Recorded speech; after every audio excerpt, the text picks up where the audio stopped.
Hello everyone, स्वागत है एक बार फिर से आप सभी का आपके अपने यूट्यूब चैनल स्टेट पीसीएस सब में। हम यहाँ पे सॉल्व कर रहेंगे आज our new pattern based GS plus Hindi test series. तो यहाँ पे ये new pattern basis test series है। यहाँ पे आपको रीजनिंग के क्वेश्चन भी मिलेंगे, करंट अफेयर के भी मिलेंगे और साथ ही हिंदी और जीएस तो है ही। तो चलिए इसको स्टार्ट करते हैं इस टेस्ट सीरीज को। और आप लोग चैनल पे यदि नए हैं तो चैनल को प्लीज़ सब्सक्राइब कर लीजिएगा, साथ ही बेल आइकन को प्रेस कर लीजिएगा ताकि कोई भी वीडियो चैनल पे अपलोड हो तो सबसे पहले नोटिफिकेशन आपको प्राप्त हो। साथ ही वीडियो को लाइक एवं शेयर करना ना भूलिएगा। तो चलिए स्टार्ट करते हैं अपना ये टेस्ट सीरीज। और ये जो है जीएस प्लस हिंदी का पहला टेस्ट है। ऐसे हम यहाँ पर 8 से 9 टेस्ट जो है सॉल्व करेंगे। तो चलिए स्टार्ट करते हैं आज का अपना ये टेस्ट सीरीज। तो यहाँ पे पहला प्रश्न है कि हाल ही में समाचार पत्रों में चर्चा में रहा शब्द संजय संबंधित है। एक युद्ध क्षेत्र निगरानी प्रणाली से आईआईटी मद्रास द्वारा विकसित नैनो चिप से भारत का नया अत्याधुनिक सुपर कंप्यूटर से सुप्रीम कोर्ट परिसर में स्थापित वेब पोर्टल से। तो इसका संबंध जो है संजय का संबंध किससे है? तो इसका संबंध जो है एक युद्ध क्षेत्र निगरानी प्रणाली से है। ऑप्शन ए यहाँ पे बिल्कुल सही आंसर हो जाएगा।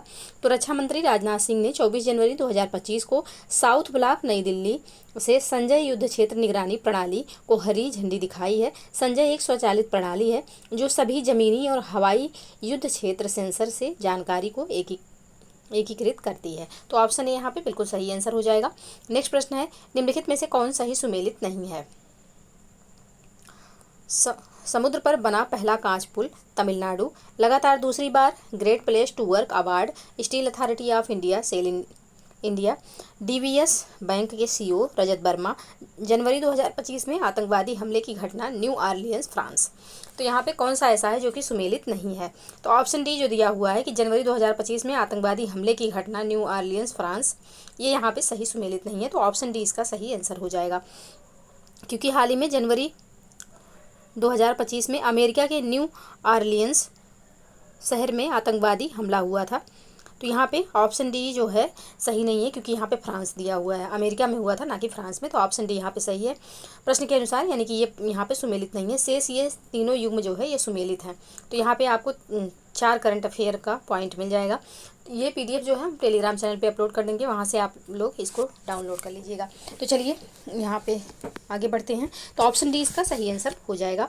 नेक्स्ट प्रश्न है हाल ही में थोक मूल्य सूचकांक आधार वर्ष 2011-12 की वर्तमान श्रृंखला के संशोधन के लिए कार्य समूह का गठन किया गया है। इस कार्य समूह के अध्यक्ष कौन हैं?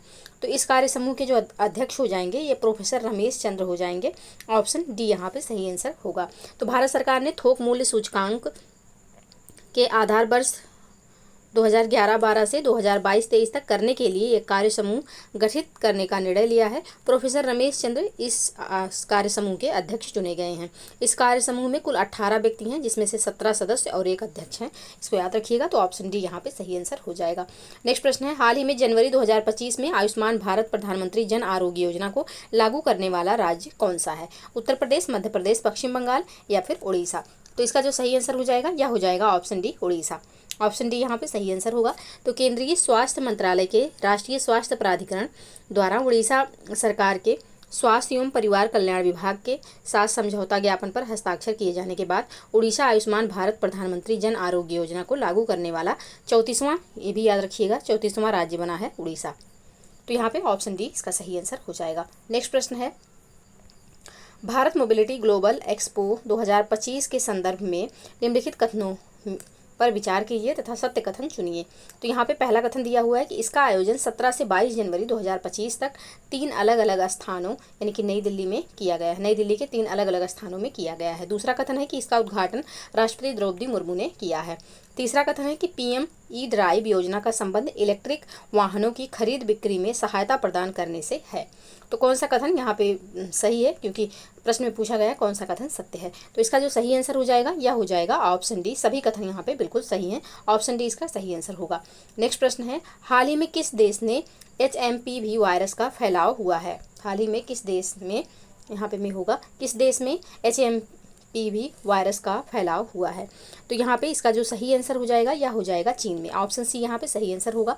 तो कोविड-19 के 5 साल बाद चीन में फिर एक बार नए वायरस संक्रमण नए वायरस का संक्रमण फैल रहा है, जिसके लक्षण भी कोरोना वायरस की तरह ही हैं। वायरस से संक्रमित होने पर मरीजों में सर्दी और कोविड-19 जैसे लक्षण दिखाई देते हैं। तो ऑप्शन यहाँ पे सी इसका सही आंसर हो जाएगा। HMPV वायरस की पहचान जो पहली बार हुई थी 2001 में हुई थी, जब एक डच शोधकर्ता ने सांस की बीमारी से जूझ रहे बच्चों के सैंपल में इस वायरस का पता लगाया था। तो ऑप्शन सी यहाँ पे सही आंसर हो जाएगा। नेक्स्ट प्रश्न है, निम्नलिखित कथनों पर विचार कीजिए और सही कथन चुनिए। पहला है कि विश्व में चीन के बाद भारत में तंबाकू का दूसरा सबसे बड़ा उत्पादक देश है। भारत का राष्ट्रीय तंबाकू बोर्ड तेलंगाना में है। कौन सा कथन यहाँ पे सही है? तो इसका जो सही आंसर हो जाएगा यह हो जाएगा ऑप्शन ए। केवल पहला कथन सही है, दूसरा सही नहीं है, क्योंकि भारत का जो यहाँ पे तंबाकू बोर्ड है वो कहाँ पे स्थित है? तो वो आंध्र प्रदेश के गुंटूर में है, ना कि तेलंगाना में। तेलंगाना और आंध्र प्रदेश अलग अलग हो गए हैं, तो यहाँ पे आंध्र प्रदेश में है, तेलंगाना में नहीं है। तो दूसरा कथन गलत हो जाएगा, सिर्फ पहला कथन सही है, ऑप्शन ए इसका सही आंसर हो जाएगा। नेक्स्ट प्रश्न है, निम्नलिखित कथनों पर विचार करें और सत्य कथन पहचानें। पहला है कि अभ्यास ला पैरोस के चौथे संस्करण में INS मुंबई ने भाग लिया। दूसरा है कि इस अभ्यास का उद्देश्य समुद्री निगरानी, समुद्री अवरोधन संचालन और हवाई संचालन के क्षेत्र में सहयोग बढ़ाना है। तो कौन सा कथन यहाँ पे सही है? तो इसका जो सही आंसर हो जाएगा यह हो जाएगा ऑप्शन सी। दोनों कथन यहाँ पे बिल्कुल सही हैं, ऑप्शन सी इसका सही आंसर हो जाएगा। तो स्वदेशी रूप से निर्मित और निर्देशित मिसाइल विध्वंसक INS मुंबई बहुराष्ट्रीय अभ्यास लापरोस में शामिल किया गया। यह चौथे संस्करण में भागीदारी कर रहा है। तो ऑप्शन सी यहाँ पे सही आंसर हो जाएगा। नेक्स्ट प्रश्न है, हाल ही में ब्रिटेन के कैम्ब्रिज स्थित bill and Melinda Gates foundation द्वारा गेट्स कैम्ब्रिज इम्पैक्ट पुरस्कार 2025 से निम्नलिखित में से किसे सम्मानित किया गया है? आनंद कुमार, शशि थरूर, उर्वशी सिन्हा या फिर के वेणुगोपाल। तो इसका जो सही आंसर हो जाएगा यह हो जाएगा उर्वशी सिन्हा जी को सम्मानित किया गया है। ऑप्शन सी यहाँ पे सही आंसर हो जाएगा। तो रामन अनुसंधान संस्थान यानी रामन रिसर्च इंस्टीट्यूट RRI में प्रकाश और पदार्थ भौतिकी विषय की संकाय सदस्य प्रोफेसर उर्वशी सिन्हा को ब्रिटेन के कैम्ब्रिज स्थित bill and Melinda Gates foundation द्वारा कैम्ब्रिज इम्पैक्ट पुरस्कार 2025 से सम्मानित किया गया है। ऑप्शन सी यहाँ पे बिल्कुल सही आंसर हो जाएगा। नेक्स्ट प्रश्न है, हाल ही में आयरलैंड के प्रधानमंत्री पद पर किसे नियुक्त किया गया है? Michael Martin, James Wilson, David Cameron या फिर विक्टर चार्ल्स। तो यहाँ पे इसका जो सही आंसर हो जाएगा यह हो जाएगा माइकल मार्टिन। ऑप्शन ए यहाँ पे सही आंसर हो जाएगा। माइकल मार्टिन को आयरलैंड के प्रधानमंत्री पद पर नियुक्त किया गया है। ऑप्शन ए सही आंसर। नेक्स्ट प्रश्न है, वित्तीय स्वास्थ्य सूचकांक 2025 के संदर्भ में निम्नलिखित कथनों पर विचार कीजिए और सत्य कथन पहचानिए। पहला है, यह सूचकांक भारत के सभी राज्यों और केंद्र शासित प्रदेशों के वित्तीय स्वास्थ्य का मूल्यांकन करता है। यहाँ पे दूसरा कथन है कि यह सूचकांक 5 प्रमुख उप सूचकांकों पर आधारित है। तीसरा कथन है कि इस सूचकांक में उत्तर प्रदेश प्रथम स्थान पर है। तो कौन सा कथन यहाँ पे सही है? तो इसका जो सही कथन हो जाएगा यहाँ पे ऑप्शन बी, केवल दूसरा कथन यहाँ पे सही है, पहला एवं तीसरा कथन यहाँ पे सही नहीं है। तो केवल यहाँ पे दूसरा कथन हो जाएगा, इसका सही आंसर ऑप्शन बी। नेक्स्ट प्रश्न है, वन नेशन वन सब्सक्रिप्शन योजना के संदर्भ में असत्य कथन चुनिए। पहला यहाँ पे ऑप्शन है, इससे स्टूडेंट और रिसर्चर्स एक डिजिटल पोर्टल के जरिए अंतर्राष्ट्रीय जर्नल्स तक आसानी से पहुंच सकते हैं। दूसरा कथन है, इसका संचालन सूचना और पुस्तकालय नेटवर्क करेगा जो विश्वविद्यालय अनुदान आयोग के अंतर्गत आता है। ऑप्शन सी है, वन नेशन वन सब्सक्रिप्शन योजना के तहत 3 साल की अवधि के लिए 6,000 करोड़ रुपए का बजट आवंटित किया गया है। उपरोक्त में से कोई नहीं। तो कौन सा कथन यहाँ पे गलत है? तीनों कथन यहाँ पे बिल्कुल सही दिए हुए हैं। किसके बारे में? तो वन नेशन वन सब्सक्रिप्शन योजना के बारे में। इंपॉर्टेंट योजना है और यहाँ पे कोई भी कथन असत्य नहीं है। तो इसका जो सही आंसर हो जाएगा ऑप्शन डी हो जाएगा। नेक्स्ट प्रश्न है, हाल ही में डॉकिंग सिस्टम विकसित करने वाला दुनिया का चौथा देश कौन बन गया है? तो डॉकिंग सिस्टम विकसित करने वाला दुनिया का चौथा देश भारत बन गया है, यानी कि इंडिया। ऑप्शन ए यहाँ पे सही आंसर हो जाएगा। केंद्रीय विज्ञान और प्रौद्योगिकी राज्य मंत्री जितेंद्र सिंह ने कहा कि भारत स्वदेशी डॉकिंग सिस्टम विकसित करने वाला दुनिया का चौथा देश बन गया है। इसरो का यह मिशन अंतरिक्ष के क्षेत्र में एक नए युग की शुरुआत का प्रतीक भी है। तो ऑप्शन ए बिल्कुल सही आंसर हो जाएगा। नेक्स्ट प्रश्न है, निम्नलिखित कथनों पर विचार कीजिए, सही कथन चुनिए। तो यहाँ पे पहला है कि MIT विश्वविद्यालय के वैज्ञानिकों ने इसरो के PSLV C60 स्पेस डेक्स मिशन के जरिए भारत से पहला बायोलॉजिकल पेलोड अंतरिक्ष में भेजा है। दूसरा कथन है कि यह विशेष रूप से पालक यानी कि स्पेसनेसिया ओलेरेसिया के कैलस से संबंधित है, जो एक ऐसा पौधा है जिससे इसकी मजबूत प्रकृति और आसानी से देखे जा सकने वाले हरे रंग के लिए चुना जाता है। तो कौन सा कथन यहाँ पे सही है? तो इसका जो सही आंसर हो जाएगा, यहाँ पे दोनों कथन बिल्कुल सही दिए हुए हैं, तो ऑप्शन सी यहाँ पे सही आंसर हो जाएगा। नेक्स्ट प्रश्न है, हाल ही में किस मंत्रालय ने वर्ष 2025 को सुधार वर्ष के रूप में घोषित किया है? तो 2025 को सुधार वर्ष के रूप में घोषित किया गया है रक्षा मंत्रालय के द्वारा। ऑप्शन डी यहाँ पे सही आंसर हो जाएगा। तो वर्तमान एवं भविष्य के सुधारों के प्रति देश के लिए रक्षा मंत्रालय में सर्वसम्मति से साल 2025 को सुधार वर्ष के रूप में मनाने का निर्णय लिया गया है। इसका उद्देश्य सशस्त्र बलों को तकनीकी रूप से उन्नत और युद्धक परिस्थितियों से निपटने के लिए तैयार बल में रूपांतरित करता है, जो बहुक्षेत्रीय एकीकृत संचालन में सक्षम हो। तो ऑप्शन डी यहाँ पे सही आंसर हो जाएगा। नेक्स्ट प्रश्न है, निम्नलिखित कथनों पर विचार कीजिए और असत्य कथन चुनिए। भारत ने जलवायु परिवर्तन पर चौथी द्विवार्षिक अद्यतन रिपोर्ट संयुक्त राष्ट्र फ्रेमवर्क कन्वेंशन यानी कि UNFCCC को BUR4 30 दिसंबर 2024 को प्रस्तुत कर दी। दूसरा कथन है कि UNFCCC की स्थापना 1972 में स्टॉकहोम सम्मेलन के दौरान हुई थी। तो कौन सा कथन यहाँ पे असत्य है? असत्य कथन का चयन करना था। तो इसका जो सही आंसर हो जाएगा यह हो जाएगा ऑप्शन बी। केवल दूसरा कथन यहाँ पे सही है, दूसरा कथन यहाँ पे गलत है, पहला कथन यहाँ पे सही है। तो ऑप्शन बी इसका सही आंसर हो जाएगा, क्योंकि प्रश्न में असत्य कथन पूछा गया है। तो यहाँ पे ऑप्शन बी इसका सही आंसर हो जाएगा। नेक्स्ट प्रश्न है, हाल ही में हिंदी एकेडमी ने साहित्य के क्षेत्र में पुरस्कार प्रदान किए। निम्नलिखित में से किस एक व्यक्ति को सलाहकार सम्मान के लिए पुरस्कृत नहीं किया गया? प्रोफेसर निर्मला जैन, अशोक वाजपेयी, चित्रा मुदगल या फिर शैलेश लोढ़ा। तो इसमें से किसको नहीं सम्मानित किया गया है? तो शैलेश लोढ़ा को नहीं किया गया है। ऑप्शन डी यहाँ पे सही आंसर हो जाएगा। नेक्स्ट प्रश्न है, हाल ही में युवा कार्यक्रम और खेल मंत्रालय के द्वारा जारी खेल पुरस्कारों के संदर्भ में निम्नलिखित कथन पर विचार कीजिए और सही कथन चुनिए। पहला है, डी गुकेश को शतरंज के लिए मेजर ध्यानचंद खेल रत्न पुरस्कार 2024 से सम्मानित किया गया। दूसरा है कि श्री मुरलीकांत पेटकर जी को अर्जुन पुरस्कार आजीवन श्रेणी से सम्मानित किया गया। और तीसरा कथन है कि सुश्री मनु भाकर जी को ओलंपिक्स में निशानेबाजी में 2 पदक जीतने के लिए अर्जुन पुरस्कार से सम्मानित किया गया। अब यहाँ पे पूछा गया है कि कौन सा कथन यहाँ पे सही है, सही कथन चुनना है। तो इसका जो सही आंसर हो जाएगा, पहला दूसरा यहाँ पे सही है, तीसरा सही नहीं है, तो ऑप्शन ए यहाँ पे सही आंसर हो जाएगा। नेक्स्ट प्रश्न है, हाल ही में चर्चा में रहा बिलो नामक एक अत्याधुनिक क्वांटम कंप्यूटिंग चिप किसके द्वारा विकसित किया गया है? तो ये चिप जो है ये किसके द्वारा विकसित किया गया? तो ये विकसित किया गया है गूगल के द्वारा। ऑप्शन सी यहाँ पे सही आंसर हो जाएगा। गूगल ने बिलो नामक एक अत्याधुनिक क्वांटम कंप्यूटिंग चिप विकसित की है। ऑप्शन सी सही आंसर। नेक्स्ट प्रश्न है, निम्नलिखित में से कौन सही सुमेलित नहीं है? बिहार के नए राज्यपाल आरिफ मोहम्मद खान, पुजारी ग्रंथि सम्मान योजना, दिल्ली सरकार, 78वीं संतोष ट्रॉफी विजेता केरल, डोम सिटी का निर्माण प्रयागराज महाकुंभ में। तो यहाँ पे कौन सा जो है वह सही सुमेलित नहीं है? तो ऑप्शन सी यहाँ पे 78वीं संतोष ट्रॉफी विजेता जो केरल को दिया गया है यह सही नहीं है। बाकी यहाँ पे सभी बिल्कुल सही सुमेलित हैं।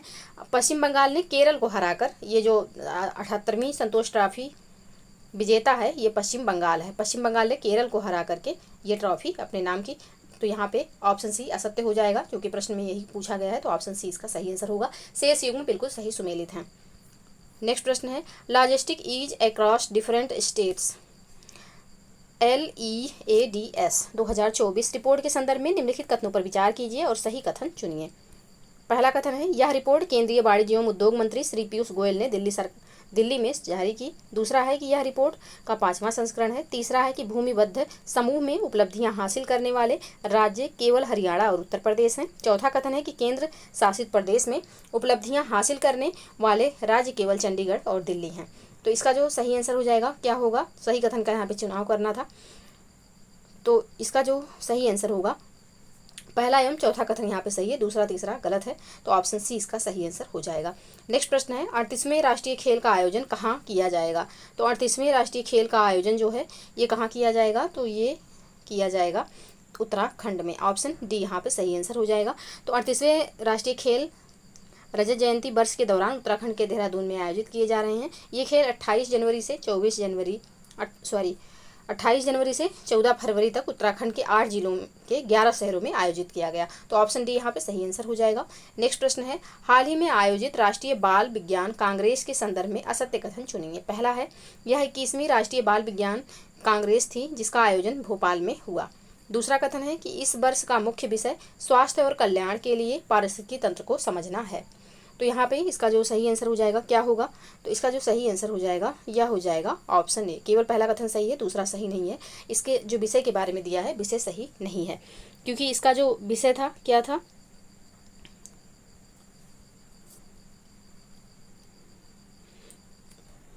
इसका विषय था स्वास्थ्य और कल्याण के लिए पारिस्थितिकी तंत्र को समझना। यहाँ पे दिया हुआ है स्वास्थ्य और कल्याण के लिए पारिस्थितिकी तंत्र को, सॉरी यहाँ पे असत्य कथन चुनना था। तो ऑप्शन ए यहाँ पे पहला कथन जो है ये सही नहीं है, तो ऑप्शन ए इसका सही आंसर हो जाएगा। दूसरा कथन यहाँ पे सही है। तो मध्य प्रदेश के मुख्यमंत्री डॉक्टर मोहन यादव ने 3 जनवरी को भोपाल में 31वीं राष्ट्रीय बाल विज्ञान कांग्रेस का शुभारंभ किया। इस वर्ष का मुख्य विषय स्वास्थ्य और कल्याण के लिए पारिस्थितिकी तंत्र को समझना है। तो यहाँ पे दूसरा कथन बिल्कुल सही है। जो यहाँ पे सही नहीं है वह है पहला, और ये जो 21वीं दिया हुआ है 21वीं नहीं 31वीं है, 31वीं राष्ट्रीय बाल विज्ञान कांग्रेस। पहला कथन सही हो जाएगा, दूसरा पहला कथन यहाँ पे गलत हो जाएगा, दूसरा कथन सही है। तो यही इसका आंसर ऑप्शन ए हो जाएगा। नेक्स्ट प्रश्न है, निम्नलिखित कथनों पर विचार कीजिए और सत्य कथन चुनिए। पहला है, प्रत्येक वर्ष 4 जनवरी को विश्व ब्रेल दिवस मनाया जाता है। दूसरा है कि ब्रेल लिपि का नाम 19वीं शताब्दी के जर्मनी में जन्मे लुई ब्रेल के नाम पर पड़ा है। तो यहाँ पे कौन सा कथन जो है सत्य है, सत्य कथन का चयन करना है। तो यहाँ पे पहला कथन सिर्फ सत्य है, ऑप्शन ए यहाँ पे सही आंसर हो जाएगा। चौथा यहाँ पे सही नहीं है, दूसरा कथन यहाँ पे सही नहीं है, सिर्फ पहला कथन सही है। तो ब्रेल लिपि का जो नाम है 19वीं शताब्दी के फ्रांस में इनका जन्म हुआ था। यहाँ पे जर्मनी दिया हुआ है, तो जर्मनी नहीं फ्रांस में जन्म हुआ था, और इन्हीं के नाम पर जो है इस लिपि का नाम पड़ा। और जो लोग आँख से अंधे होते हैं उन लोगों के लिए ये लिपि होती है, नेत्रहीन लोगों के लिए। तो ऑप्शन ए यहाँ पे सही आंसर हो जाएगा। नेक्स्ट प्रश्न है, ग्रामीण भारत महोत्सव 2025 के संदर्भ में निम्नलिखित कथनों पर विचार कीजिए। पहला है कि इसका आयोजन 14 से 19 जनवरी 2025 तक किया गया। दूसरा है कि उद्घाटन पंचायती एवं ग्रामीण विकास मंत्री राजीव रंजन उर्फ लल्लन सिंह ने नई दिल्ली के भारत मंडपम में किया। कूट की सहायता से सत्य कथन चुनना है यहाँ पे। तो कूट की सहायता से कौन सा कथन यहाँ पे सही है, तो इनमें से कोई भी कथन सही नहीं है, ऑप्शन डी इसका सही आंसर हो जाएगा। अब देखते हैं कि क्यों सही नहीं है। तो ग्रामीण भारत की उद्यमशीलता की भावना और सांस्कृतिक विरासत का जश्न मनाते हुए ग्रामीण भारत महोत्सव 2025 का आयोजन 4 से 9 जनवरी, ये गलत दिया हुआ है यहाँ पे, 4 से 9 जनवरी 2025 तक किया गया इसका आयोजन। और यहाँ पे जो दिया हुआ है उद्घाटन जो है लल्लन सिंह ने किया, गलत है, प्रधानमंत्री नरेंद्र मोदी ने किया था। तो दोनों कथन यहाँ पे गलत हो जाएंगे, ऑप्शन डी इसका सही आंसर होगा। नेक्स्ट प्रश्न है, हाल ही में CSIR ने व्यापक रूप से उपयोग की जाने वाली दर्द निवारक एवं बुखार कम करने वाली किस दवा का उत्पादन करने की स्वदेशी तकनीक विकसित की है। तो यहाँ पे विकसित की गई है रेगामोल को विकसित करने की स्वदेशी तकनीक, ऑप्शन डी यहाँ पे सही आंसर हो जाएगा। नेक्स्ट प्रश्न है, गोल्डन ग्लोब अवार्ड के संदर्भ में निम्नलिखित कथनों पर विचार कीजिए और सत्य कथन चुनिए। पहला है कि गोल्डन ग्लोब्स पुरस्कार समारोह का 82वां संस्करण 5 जनवरी को लॉस एंजल्स में आयोजित किया गया। दूसरा कथन है कि द ब्रूट लिस्ट फिल्म को 7 श्रेणियों में नामांकित किया गया। तीसरा कथन है कि फिल्म शोगुन ने टेलीविजन श्रेणी में 4 पुरस्कार जीते। अब यहाँ पे कौन कौन सा कथन सत्य है, तो गोल्डन ग्लोब अवार्ड के बारे में यहाँ पे जो है सभी कथन सही दिए हुए हैं, ऑप्शन डी इसका सही आंसर हो जाएगा। नेक्स्ट प्रश्न है, हाल ही में प्रधानमंत्री मोदी ने सोनमर्ग सुरंग परियोजना का उद्घाटन किया। यह सुरंग कितने किलोमीटर की है, तो ये सुरंग जो है ये कितने किलोमीटर की है, तो ये है टोटल 12 किलोमीटर की, ऑप्शन सी यहाँ पे सही आंसर हो जाएगा। नेक्स्ट प्रश्न है, हाल ही में कौन कौन से देशों को संयुक्त राष्ट्र के अस्थायी सदस्य के रूप में वर्ष 2025-26 के कार्यकाल के लिए चुना गया है। तो इसमें से किसको किसको चुना गया है, तो इसमें से पाकिस्तान को, पनामा को और सोमालिया, इनको चुना गया है। तो इसका जो सही आंसर हो जाएगा यह हो जाएगा 1, 3 और 4, 1, 3 और 4, ऑप्शन बी यहाँ पे सही आंसर हो जाएगा। नेक्स्ट प्रश्न है, निम्नलिखित में से कौन सही सुमेलित नहीं है। 12 जनवरी राष्ट्रीय युवा दिवस, 23 जनवरी पराक्रम दिवस, 24 जनवरी राष्ट्रीय बालिका दिवस, 30 जनवरी राष्ट्रीय मतदाता दिवस। तो यहाँ पे जो सही सुमेलित नहीं है यह है ऑप्शन डी। यहाँ पे जो 30 जनवरी राष्ट्रीय मतदाता दिवस दिया हुआ है ये गलत है। 30 जनवरी को राष्ट्रीय मतदाता दिवस नहीं मनाया जाता है, 30 जनवरी को शहीद दिवस मनाया जाता है। ऑप्शन डी यहाँ पे सही सुमेलित नहीं है। और राष्ट्रीय मतदाता दिवस कब मनाया जाता है, तो राष्ट्रीय मतदाता दिवस जो है या 25 जनवरी को मनाया जाता है। और 24 जनवरी को क्या मनाया जाता है, तो उत्तर प्रदेश दिवस होता है 24 जनवरी को। और साथ ही राष्ट्रीय बालिका दिवस भी 24 जनवरी को मनाया जाता है। तो ऑप्शन डी यहाँ पे सही आंसर हो जाएगा। नेक्स्ट प्रश्न है, निम्नलिखित कथनों पर विचार कीजिए। पहला है कि आहार और गिलुंद ताम्र पाषाणिक स्थल हैं। दूसरा है कि मालवा मृदभांड ताम्र पाषाणिक मृदभांडों में उत्कृष्टतम माना जाता है। तीसरा है कि पश्चिमी महाराष्ट्र में इनाम गांव एक बृहत्तर ताम्र पाषाणिक स्थल है। अब यहाँ पे कौन सा कथन सत्य है, तो तीनों कथन यहाँ पे बिल्कुल सही दिया हुआ है। ऑप्शन सी इसका सही आंसर हो जाएगा। नेक्स्ट प्रश्न है, कथन है मोहनजोदड़ो तथा हड़प्पा नगर अब विलुप्त हो गए हैं, कारण है कि वह खुदाई के दौरान प्रकट हुए थे। तो कौन सा कथन यहाँ पे सही है, तो ऑप्शन बी इसका सही आंसर हो जाएगा। कथन कारण दोनों सही है, व्याख्या नहीं कर रहा है, तो ऑप्शन बी सही आंसर। नेक्स्ट प्रश्न है, उत्तर वैदिक काल की अर्थव्यवस्था के संबंध में निम्नलिखित कथनों पर विचार कीजिए। पहला है कि इस काल में जीविका का मुख्य साधन व्यापार था। दूसरा है कि इस काल में जौ के साथ चावल और गेहूं मुख्य फसल हो गई। तीसरा कथन है कि इस काल में गैरिक मृदभांड संस्कृत का विकास हुआ। अब यहाँ पे जो है कौन सा कथन सत्य है, सत्य नहीं है। यहाँ पे पूछा गया है कि उपरोक्त में से कौन सा कथन सही नहीं है, तो यहाँ पे पहला एवं तीसरा कथन सही नहीं है, दूसरा कथन सिर्फ सही है, तो ऑप्शन बी इसका सही आंसर हो जाएगा। नेक्स्ट प्रश्न है, मगध के संबंध में निम्नलिखित कथनों पर विचार कीजिए। पहला है कि उदयन ने पटना में गंगा और पुनपुन के संगम पर एक किला बनवाया था, गलत हो जाएगा। पुनपुन नहीं, सोन नदी थी, सोन के। महापद्मनंद ने एक राट की उपाधि धारण की। शिशुनाग ने अवंती राज्य को मगध में मिलाया था। कौन सा कथन यहाँ पे सत्य है, तो इसका जो सही आंसर हो जाएगा यह हो जाएगा ऑप्शन बी। दूसरा एवं तीसरा कथन सही है, पहला यहाँ पे गलत हो जाएगा, क्योंकि पुनपुन दिया हुआ है पुनपुन नदी के बारे में, तो पुनपुन नहीं, गंगा एवं सोन नदी के तट पर उदयन ने एक जो है किला बनवाया था और बाद में वही पाटलिपुत्र के नाम से फेमस हुआ। नेक्स्ट है, भागवत संप्रदाय के संबंध में कौन सा कथन सत्य नहीं है। पहला है कि भागवत संप्रदाय के मुख्य तत्व भक्ति एवं अहिंसा है। दूसरा है कि भक्ति का अर्थ प्रेममय निष्ठा निवेदन है। और तीसरा कथन है कि 6वीं सदी में आकर विष्णु की गणना शिव और ब्रह्मा के साथ होने लगी। ऑप्शन डी है भगवत पुराण ब्रह्मा को समर्पित पुस्तक है।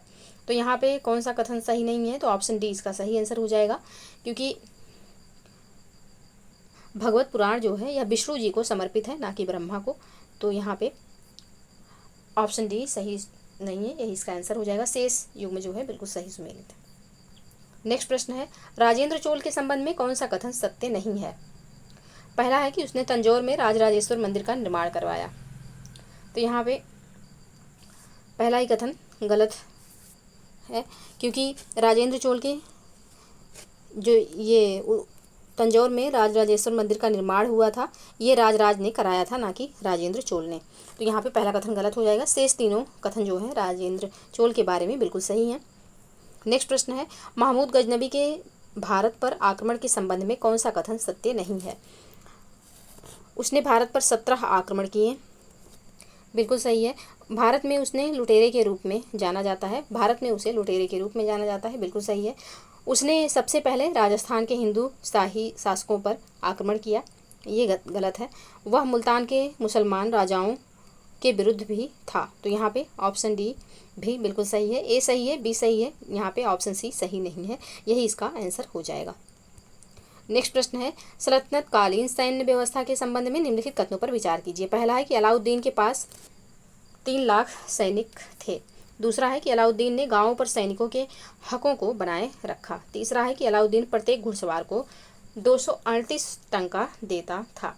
तो यहाँ पे उपयुक्त में से कौन सा कथन सत्य है, तो इसमें से यहाँ पे पहला एवं तीसरा कथन सत्य है, दूसरा सत्य नहीं है, तो ऑप्शन बी इसका सही आंसर हो जाएगा।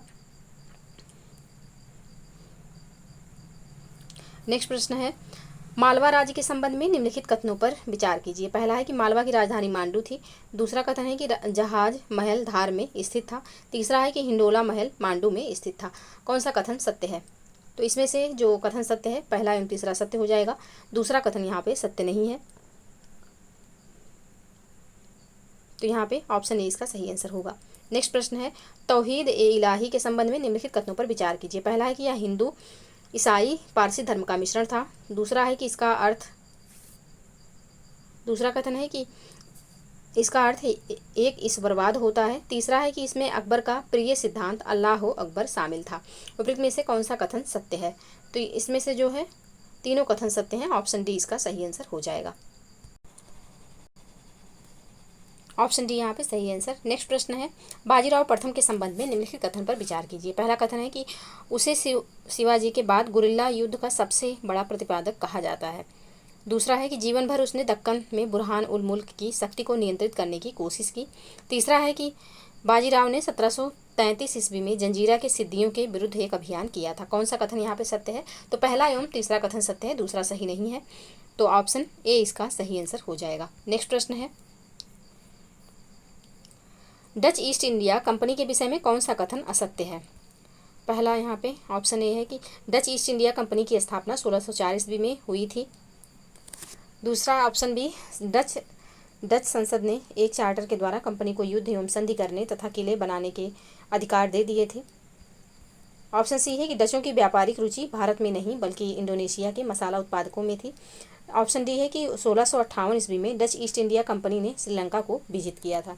तो कौन सा कथन यहाँ पे असत्य है? तो इसका जो सही आंसर हो जाएगा यह हो जाएगा ऑप्शन ए। ऑप्शन ए ही यहाँ पे असत्य है, क्योंकि डच ईस्ट इंडिया कंपनी की स्थापना 1604 में नहीं 1602 में हुई थी।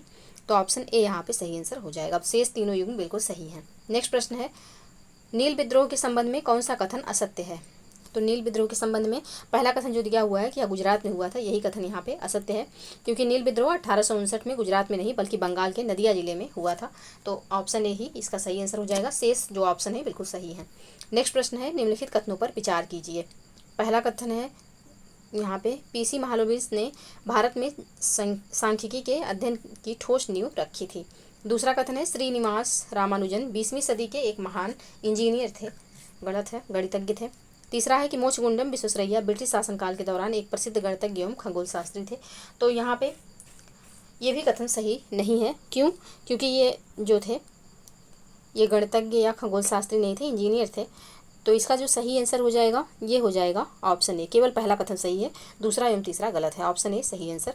नेक्स्ट प्रश्न है, निम्नलिखित कथनों पर विचार कीजिए। पहला है कि आरंभिक राष्ट्रवादियों का आरंभ से यह विश्वास था कि भारत में अंततः लोकतांत्रिक स्वशासन लागू होना चाहिए। दूसरा है कि आरंभिक राष्ट्रवादियों ने दबाव के कारण ही ब्रिटिश सरकार को 1892 में भारतीय कानून पास कराना पड़ा था। तीसरा है कि राष्ट्रवादी 1892 के कानून से पूर्णतः संतुष्ट थे। कौन सा कथन यहाँ पे असत्य है? तो इसका जो सही आंसर हो जाएगा यह हो जाएगा ऑप्शन सी, यानी कि केवल तीसरा कथन यहाँ पे असत्य है। शेष दोनों कथन यहाँ पे पहला एवं दूसरा बिल्कुल सत्य है। तो ऑप्शन ए इसका ऑप्शन सी इसका सही आंसर हो जाएगा। नेक्स्ट प्रश्न है, भारत में सांप्रदायिकता के संबंध में निम्नलिखित कथनों पर विचार कीजिए। पहला है कि सांप्रदायिकता के कारण दो राष्ट्र सिद्धांत का जन्म हुआ। दूसरा है कि मुस्लिम लीग वहीं मजबूत थी जहां मुस्लिम अल्पसंख्यक थे। तीसरा है कि पश्चिमोत्तर सीमा प्रांत पर मुस्लिम लीग मजबूत थी। उपरोक्त में से कौन सा कथन सत्य है? तो यहाँ पे पहला एवं दूसरा कथन सत्य है, तीसरा कथन यहाँ पे सही नहीं है। तो ऑप्शन बी इसका सही आंसर हो जाएगा। नेक्स्ट प्रश्न है, कथन एवं कारण से। कथन है कि करजन 1898 ईस्वी में नए वायसराय के रूप में भारत आया था। कारण है कि वह कांग्रेस के शांतिपूर्ण निधन में सहायता करने में सफल रहा। तो यहाँ पे इसका जो सही आंसर हो जाएगा क्या होगा? तो इसका जो सही आंसर हो जाएगा, कथन तो यहाँ पे सही है लेकिन कारण यहाँ पे गलत है। तो ऑप्शन सी इसका सही आंसर हो जाएगा। नेक्स्ट प्रश्न है, चित्रकला के संबंध में निम्नलिखित कथनों पर विचार कीजिए। पहला है कि उत्तर चित्रकला की परंपरा पूर्ववर्ती शताब्दियों में पल्लव, पांड्य और चोल वंशीय राजाओं के शासनकाल में दक्षिण भारत में आगे तमिलनाडु तक फैली। दूसरा कथन है कि चालुक्य राजाओं ने चित्रकला के विकास में नगण्य योगदान दिया। कौन सा कथन यहाँ पे सत्य है? तो इसका जो सही आंसर हो जाएगा, केवल पहला सत्य है, दूसरा सत्य हो जाएगा, क्योंकि चालुक्य राजाओं ने भी चित्रकला के निर्माण में अपना योगदान दिया था। तो सिर्फ पहला कथन सही है। नेक्स्ट प्रश्न है, मंदिर के संबंध में नीचे दिए गए कथनों पर विचार कीजिए। पहला है कि 5वीं सदी तक आते आते भू प्रशासन में मंदिर की भूमिका काफ़ी महत्वपूर्ण हो गई थी। दूसरा है कि मंदिरों के पूजा गृह 3 प्रकार के होते थे। और तीसरा कथन है कि मंदिर के गर्भगृह में गौड़ अधिष्ठाता देवताओं की मूर्ति को स्थापित किया जाता था। तो यहाँ पे कौन सा कथन जो है असत्य है, असत्य कथन के बारे में पूछा गया है। तो संख्या 49 का जो सही आंसर होगा, पहला एवं तीसरा कथन यहाँ पे असत्य है, सिर्फ दूसरा कथन यहाँ पे सत्य है। नेक्स्ट प्रश्न है, असहयोग आंदोलन के संबंध में कौन सा कथन सत्य है। इस आंदोलन की शुरुआत अगस्त 1920 में हुई थी। इस आंदोलन की शुरुआत अगस्त 1920 में हुई थी। असहयोग आंदोलन के बारे में यहाँ पे बात हो रही है। तो ऑप्शन ए यहाँ पे 50 का ए और बी यहाँ पे दोनों सही है, तो ऑप्शन सी इसका सही आंसर हो जाएगा। यानी कि इस आंदोलन की शुरुआत 1 अगस्त 1920 को हुई थी। इस आंदोलन के आरंभ से तुरंत पहले प्रमुख राष्ट्रवादी नेता बाल गंगाधर तिलक का निधन हो गया था। तो यहाँ पे पहला एवं दूसरा यानी कि ए और बी कथन बिल्कुल सही है, तो ऑप्शन सी इसका सही आंसर हो जाएगा। नेक्स्ट प्रश्न है, निम्नलिखित कथनों पर विचार कीजिए। पहला है कि भारतीय प्रायद्वीप गोंडवाना भूमि का एक हिस्सा था। दूसरा है कि हिमालय का निर्माण पूर्ववर्ती टेथिस सागर की अभिनति में हुआ है। प्लेट विवर्तन की सिद्धांत के संबंध में उपयुक्त कथनों में से कौन सा कथन सही है। तो यहाँ पे इसका जो सही आंसर हो जाएगा यह हो जाएगा ऑप्शन सी, यानी दोनों कथन बिल्कुल सही हैं। ऑप्शन सी यहाँ पे सही आंसर होगा। नेक्स्ट प्रश्न है, निम्नलिखित में से कौन सुमेलित नहीं है। बनिहाल दर्रा, पीरपंजाल श्रेणी, फोटुला दर्रा, जास्कर श्रेणी, खारदुंग दर्रा, लद्दाख श्रेणी, जलेपला कैलाश श्रेणी। तो कौन सा यहाँ पे सही सुमेलित नहीं है। तो यहाँ पे जलेपला जो कैलाश श्रेणी दिया हुआ है सही सुमेलित नहीं है, शेष यहाँ पे बिल्कुल सही सुमेलित हैं। तो ऑप्शन डी इसका सही आंसर हो जाएगा। नेक्स्ट प्रश्न है, सूची 1 को सूची 2 से सुमेलित करना है।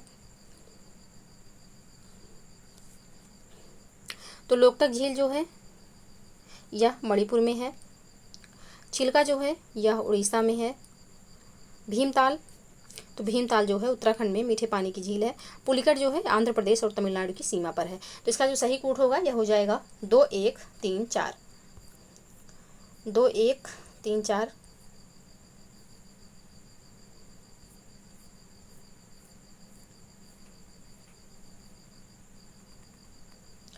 तो इसका जो सही सीक्वेंस हो जाएगा 2 1 3 4 होगा। यानी कि एक बार फिर से देख लीजिए, लोकटक मणिपुर, चिल्का उड़ीसा, भीमताल उत्तराखंड और पुलिकट तो आंध्र प्रदेश और तमिलनाडु की सीमा पर। 2 1 3 4 इसका सही आंसर हो जाएगा। नेक्स्ट प्रश्न है, निम्नलिखित कथनों पर विचार कीजिए। पहला है कि मानसून निर्वर्तन यानी कि रिट्रेटिंग मानसून अगस्त और सितंबर के महीने में होता है। दूसरा है कि उत्तरी मैदानों में साफ आसमान और तापमान में वृद्धि दक्षिण पश्चिम मानसून वापसी को चिन्हित करते हैं। तीसरा कथन है कि अक्टूबर की गर्मी की घटना मानसून निर्वर्तन से संबंधित है। तो कौन सा कथन यहाँ पे सही है। पहला कथन यहाँ पे गलत है, क्योंकि मानसून निर्वर्तन जो यहाँ पे दिया हुआ है कि ये अगस्त और सितंबर के महीने में होता है, ये गलत है। अक्टूबर और नवंबर के महीने में मानसून का वापसी होता है। तो यहाँ पे दूसरा एवं तीसरा कथन सही है, पहला सही नहीं है। तो ऑप्शन बी यहाँ पे सही आंसर हो जाएगा, क्योंकि सही कथन के बारे में पूछा गया है। नेक्स्ट प्रश्न है, निम्नलिखित कथनों पर विचार कीजिए। 250 सेंटीमीटर से अधिक वर्षा वाले क्षेत्र वार्षिक तापमान 25 डिग्री सेंटीग्रेड से 27 डिग्री सेंटीग्रेड के बीच में रहता है। औसत आर्द्रता जो है 75% से अधिक रहती है। ये वर्ष भर हरे भरे दिखाई देते हैं। वनस्पति के निम्नलिखित प्रकारों में से कौन सा एक उपयुक्त प्रकार प्रतिनिधित्व करता है। यानी कि जो ऊपर कथन दिए हुए हैं उसकी विशेषता जो नीचे ऑप्शन दिए हैं किससे मिलती है। तो इसकी जो विशेषता है ये किससे मिलती है, तो ये मिलती है उष्णकटिबंधीय नम सदापर्णी वन से। ऑप्शन ए सही आंसर। नेक्स्ट प्रश्न है, निम्नलिखित में से कौन सा या से ड्रिप सिंचाई पद्धति के प्रयोग का या फिर के लाभ हैं। तो खरपतवार में कमी, मृदा लवणता में कमी, मृदा अपरदन में कमी। तो ये जो है कौन कौन से इसके लाभ हैं। तो यहाँ पे पहला एवं तीसरा इसका सही आंसर हो जाएगा। ये जो है ये ड्रिप सिंचाई पद्धति के लाभ हैं, यानी कि खरपतवार में कमी और मृदा अपरदन में कमी। तो ऑप्शन सी यहाँ पे सही आंसर हो जाएगा। नेक्स्ट प्रश्न है, नाभिकीय खनिजों के संदर्भ में निम्नलिखित कथनों पर विचार कीजिए। पहला है कि भारत में यूरेनियम अयस्क नहीं पाए जाते। दूसरा है कि भारत यूरेनियम भंडार में समृद्ध है। तो यहाँ पे इसका जो सही आंसर हो जाएगा यह हो जाएगा केवल दूसरा, यानी कि ऑप्शन बी। केवल दूसरा कथन यहाँ पे सही है, पहला सही नहीं है। नेक्स्ट प्रश्न है, निम्नलिखित कथनों पर विचार कीजिए। पहला है कि प्रकाश चक्र पृथ्वी के गोलार्ध का वह भाग है जिस एक निश्चित समय में सूर्य का प्रकाश समाप्त होता है, सूर्य का प्रकाश प्राप्त होता है। दूसरा है कि जब पृथ्वी की सतह के एक बिंदु पर सूर्य सीधे ऊपर होता है तो इसे उपसौर के रूप में जाना जाता है, उपसौर बिंदु के रूप में जाना जाता है। तो कौन सा कथन यहाँ पे सही है। तो दोनों कथन बिल्कुल सही है, ऑप्शन सी इसका सही आंसर हो जाएगा। नेक्स्ट प्रश्न है, शीत मरुस्थलों के संदर्भ में निम्नलिखित कथनों पर विचार कीजिए। पहला कथन है कि शीत मरुस्थलों में लंबी तथा शुष्क ग्रीष्म ऋतु होती है।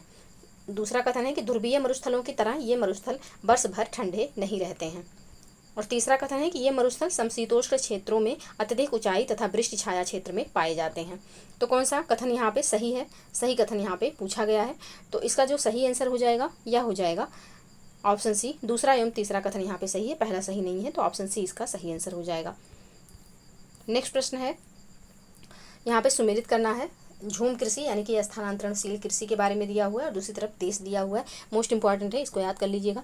मिल्पा, तो स्थानांतरित खेती को किस देश में मिल्पा के नाम से जाना जाता है? तो मिल्पा मैक्सिको में कहा जाता है। और कोनुको, तो कोनुको जो है यह वेनेजुला में। और रोका, तो रोका ब्राज़ील में। और मशोले, तो मशोले कांगो में कहा जाता है। तो इसका जो सही कोड होगा यह हो जाएगा 3, 2, 1, 4। 3, 2, 1, 4 ऑप्शन सी में है, तो ऑप्शन सी बिल्कुल सही आंसर।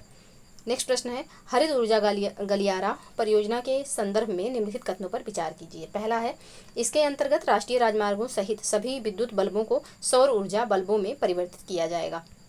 दूसरा कथन है, इसे भारतीय राष्ट्रीय राजमार्ग प्राधिकरण द्वारा लागू किया जा रहा है। उपयुक्त कथनों में से कौन सा कथन सही है? तो इसका जो सही आंसर हो जाएगा यह हो जाएगा ऑप्शन डी। दोनों में से कोई भी कथन सही नहीं है, ऑप्शन डी इसका सही आंसर हो जाएगा। तो यह अंतर्राष्ट्रीय परिवहन प्रणाली है जिसे 8 नवीकरणीय ऊर्जा समृद्ध राज्यों तमिलनाडु, राजस्थान, कर्नाटक, आंध्र प्रदेश, महाराष्ट्र, गुजरात, हिमाचल प्रदेश और मध्य प्रदेश में जो है कार्यान्वित किया जा रहा है। इस योजना के अंतर्गत जो है अंतर्राज्यीय परिवहन घटक को संबंधित राज्यों और power grid corporation of India द्वारा क्रियान्वित किया जा रहा है। तो यहाँ पे पहला कथन और दूसरा कथन दोनों गलत है, तो इसका सही आंसर ऑप्शन डी हो जाएगा। नेक्स्ट प्रश्न है, संघनन की प्रक्रिया के संदर्भ में निम्नलिखित कथनों पर विचार कीजिए। पहला है कि संघनन के लिए ऊष्मा का ह्रास आवश्यक शर्त है। दूसरा है कि संघनन के लिए वायु का आयतन नियत तथा तापमान उष्मांक पर होना चाहिए। तीसरा कथन है कि संघनन के लिए वायु का आयतन एवं तापमान दोनों ही कम होने चाहिए। चौथा है कि संघनन के लिए वाष्पीकरण द्वारा वायु में अत्यधिक जलवाष्प प्रविष्ट होना चाहिए। तो कौन सा कथन यहाँ पे सही है? तो इसका जो सही आंसर हो जाएगा यह हो जाएगा ऑप्शन डी। 4 के चारों कथन यहाँ पे वाष्पीकरण के संबंध में बिल्कुल सही है, ऑप्शन डी सही आंसर हो जाएगा। नेक्स्ट है, सूची 1 को सूची 2 से सुमेलित करना है। एक तरफ वनस्पति है, भूमध्य सागरीय वनस्पति, और दूसरी तरफ क्षेत्र दिया हुआ है, इनको सुमेलित करना है।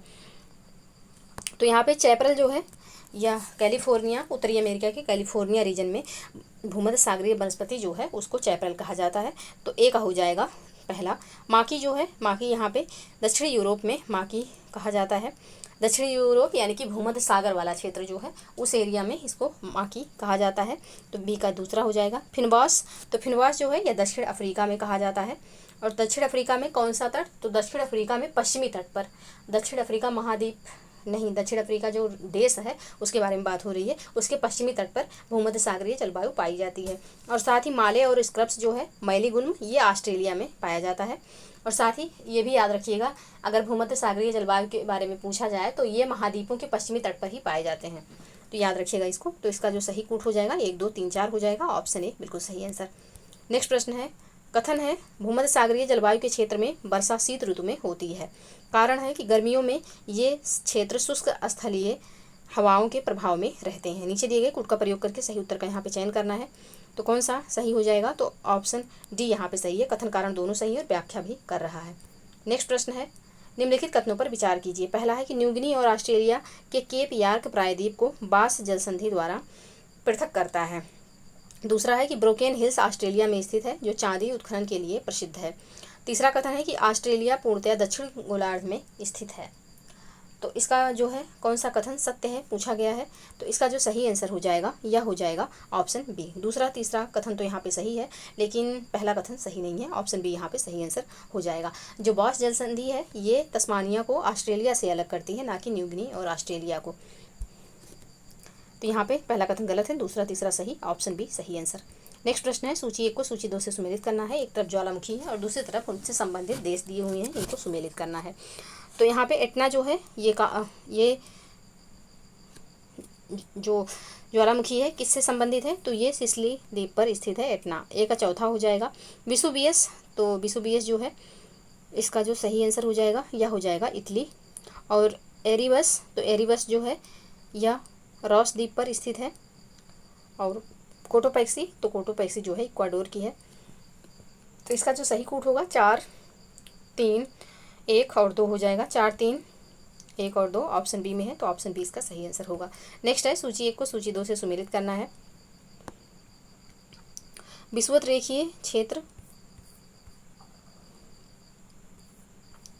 तो विषुवत रेखीय क्षेत्र गर्म और उमस वाला क्षेत्र, कटक शीत ऋतु का ना होना इसकी विशेषता है, तो ए का यहाँ पे तीसरा हो जाएगा। प्रशांत महासागर, तो जलावृत हो जाएगा प्रशांत महासागर। मध्य अटलांटिक, तो मध्य अटलांटिक जो है जलमग्न पर्वत श्रृंखलाएं यहाँ पे, और ओरियोग्राफिक वर्षा जो है पहाड़ी इलाकों में आर्द्र हवा की गतिविधियाँ हैं, तो डी का यहाँ पे पहला हो जाएगा। तो इसका जो सही कोड बनेगा क्या होगा, तो 3 हो जाएगा। 3 4 2 1, 3 4 2 1 ऑप्शन ए में है, तो ऑप्शन ए यहाँ पे सही आंसर हो जाएगा। नेक्स्ट प्रश्न है निम्नलिखित कथनों पर विचार कीजिए। पहला है कि जेट प्रवाह केवल उत्तरी गोलार्ध में होते हैं। दूसरा है कि केवल कुछ चक्रवात ही केंद्र में वाताक्ष उत्पन्न करते हैं। तीसरा है कि चक्रवातों की वाताक्षी के अंदर का तापमान आसपास के तापमान से लगभग 10 डिग्री कम होता है। उपरोक्त में से कौन सा कथन सही है या फिर है, तो इसका जो सही आंसर हो जाएगा यह हो जाएगा ऑप्शन सी। केवल यहाँ पे दूसरा कथन सही है, पहला एवं तीसरा सही नहीं है, तो ऑप्शन सी इसका सही आंसर हो जाएगा। नेक्स्ट प्रश्न है स्वच्छंद उद्योग यानी कि फूड लूज इंडस्ट्री के संदर्भ में निम्नलिखित कथनों पर विचार कीजिए। पहला है कि स्वच्छंद उद्योग विशिष्ट कच्चे माल पर निर्भर करते हैं। दूसरा है कि ये उद्योग संघटक पुर्जों पर निर्भर करते हैं। तीसरा है कि इसमें उत्पादन अत्यधिक मात्रा में होता है। चौथा है कि ये उद्योग प्रदूषण नहीं फैलाते। अब निम्नलिखित में से कौन सा कथन सही है, तो इसका जो सही आंसर होगा क्या हो जाएगा, तो इसका जो सही आंसर होगा ऑप्शन बी होगा। दूसरा एवं चौथा कथन यहाँ पे सही है, बाकी पहला एवं तीसरा गलत है, तो ऑप्शन बी इसका सही आंसर हो जाएगा। नेक्स्ट प्रश्न है प्रश्न संख्या 70। निम्नलिखित में से कौन सा गलत है। पहला है कि प्राथमिक उत्पादक जैसे कि पादप प्रथम पोषण स्तर निर्मित करते हैं, शाकाहारी प्रायः द्वितीय और मांसाहारी प्रायः तृतीय स्तर निर्मित करते हैं, तो बिल्कुल सही दिया हुआ है। दूसरा कथन यहाँ ऑप्शन बी है कि जलवाष्प और कार्बन डाइऑक्साइड हरितगृह प्रभाव में योगदान करने वाली 2 सबसे प्रमुख गैसें हैं, बिल्कुल सही है। ग्लोबल डिमिंग का जल चक्र और वैश्विक तापन दोनों के साथ संबंध माना जाता है, ये भी कथन यहाँ पे बिल्कुल सही है। ऑप्शन डी दिया हुआ है कि पारिस्थितिक तंत्र में ऊर्जा का प्रवाह वृत्तीय है लेकिन पोषकों का प्रवाह एक दिशीय है, गलत है। ऊर्जा का प्रवाह जो है यह एक दिशीय होता है, जबकि जो पोषकों का प्रवाह होता है ये कई दिशाओं में होता है। तो यहाँ पे ऑप्शन डी सही नहीं है और प्रश्न में पूछा गया है गलत कथन, तो ऑप्शन डी इसका सही आंसर हो जाएगा। नेक्स्ट प्रश्न है ब्रीथ लाइफ वायु प्रदूषण अभियान संयुक्त उद्यम है विश्व स्वास्थ्य संगठन और जलवायु परिवर्तन पर संयुक्त राष्ट्र फ्रेमवर्क का, जलवायु एवं स्वच्छ वायु गठबंधन और विश्व स्वास्थ्य संगठन का। तीसरा है कि यूरोपियन कमीशन तथा विश्व स्वास्थ्य संगठन का। नीचे दिए गए कोड का प्रयोग करके सही उत्तर का यहाँ पे चयन करना है, तो इसका जो सही आंसर हो जाएगा यह हो जाएगा केवल दूसरा, ऑप्शन बी यहाँ पे सही आंसर होगा। नेक्स्ट प्रश्न है भारत के निम्नलिखित क्षेत्रों में से कौन से जैव विविधता की दृष्टि से उत्तेजनशील स्थल माने जाते हैं। तो इसमें से उत्तेजनशील स्थल जो हैं कौन कौन से माने जाते हैं, तो इसमें पूर्वी घाट हो जाएगा और पश्चिमी घाट हो जाएगा, यानी कि पहला एवं तीसरा, पूर्वी घाट नहीं पूर्वी हिमालय, याद रखिएगा पूर्वी हिमालय और पश्चिमी घाट, तो ऑप्शन बी यहाँ पे सही आंसर होगा। नेक्स्ट प्रश्न है कथन है कि भारत में जलवायु परिवर्तन से सामाजिक तनाव बढ़ रहा है। कारण है कि मौसम की चरम दशा की बारंबारता एवं तीव्रता से खाद्य सुरक्षा पर गंभीर प्रभाव पड़ेंगे।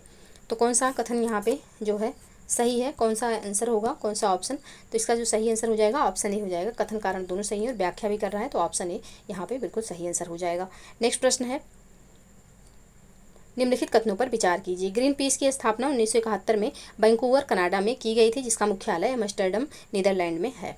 दूसरा कथन है कि अर्थ ओवरशूट डे उस दिन मनाया जाता है जब मानव आवश्यकता हेतु प्राकृतिक संसाधनों की वैश्विक मांग पृथ्वी के पारिस्थितिक तंत्र द्वारा एक वर्ष में निर्मित किए जाने वाले संसाधनों की मात्रा से अधिक हो जाती है। कौन सा कथन यहाँ पे सही है, तो इसका जो सही आंसर हो जाएगा यह हो जाएगा ऑप्शन सी, यानी कि दोनों कथन बिल्कुल सही है, ऑप्शन सी सही आंसर। नेक्स्ट प्रश्न है मॉन्ट्रियल प्रोटोकॉल के संदर्भ में निम्नलिखित कथनों पर विचार कीजिए। पहला है कि यह ओजोन क्षयकारी पदार्थ यानी कि ओडीएस के उत्पादन को विनियमित करने से संबंधित है। दूसरा है कि इसे विश्व के प्रत्येक राष्ट्र द्वारा अंगीकृत किया गया है। कौन सा कथन यहाँ पे सही है। तो इसका जो सही आंसर हो जाएगा, दोनों कथन बिल्कुल सही हैं, ऑप्शन सी इसका सही आंसर हो जाएगा। नेक्स्ट प्रश्न है, वन्यजीव संरक्षण अधिनियम 1972 के संबंध में नीचे दिए गए कथनों पर विचार कीजिए। पहला है कि यह अधिनियम वन्य प्राणियों के संरक्षण की कानूनी रूपरेखा तैयार करता है। दूसरा कथन है कि इस अधिनियम में नेशनल पार्क, पशु विहार जैसे संरक्षित क्षेत्रों को कानूनी सहायता प्रदान की गई है। कौन सा कथन यहाँ पे सत्य है? तो इसका जो सही कथन हो जाएगा, पहला एवं दूसरा दोनों कथन सही है, ऑप्शन सी इसका सही आंसर होगा। नेक्स्ट प्रश्न है, ब्राज़ाविल घोषणा का संबंध निम्न में से किससे है? तो ब्राज़ाविल में जो घोषणा है इसका संबंध किससे है? तो इसका संबंध विश्व के सबसे बड़े उष्णकटिबंधीय पीटलैंड की रक्षा के लिए एक समझौते पर हस्ताक्षर से है। तो ऑप्शन बी यहाँ पे सही आंसर हो जाएगा। नेक्स्ट प्रश्न है, निम्नलिखित युग्मों पर विचार कीजिए। कार्टाजेना प्रोटोकॉल जीवित संशोधित जीवों के सुरक्षित संचालन, परिवहन एवं उपयोग को सुनिश्चित करना। नगोया प्रोटोकॉल हानिकारक अपशिष्ट पदार्थों की सीमा पारी या स्थानांतरण। बेसल अभिसमय जैव विविधता के लाभों की साझेदारी। अब यहाँ पे पूछा गया है कि निम्नलिखित में से कौन सा सही सुमेलित है या फिर हैं। तो यहाँ पे सिर्फ पहला यहाँ पे सही सुमेलित है, दूसरा एवं तीसरा सही नहीं है। तो ऑप्शन ए इसका सही आंसर हो जाएगा। नेक्स्ट प्रश्न है, कथन कारण से संबंधित। कथन है, मरुस्थल शाश्वत ऊर्जा उत्पादन के प्रभावकारी स्रोत हो सकते हैं। कारण है कि जितनी ऊर्जा मानव जाति एक वर्ष में उपभोग करती है, उससे अधिक ऊर्जा मरुस्थल 6 घंटों में सूर्य से प्राप्त कर लेता है। कौन सा कथन यहाँ पे सही है?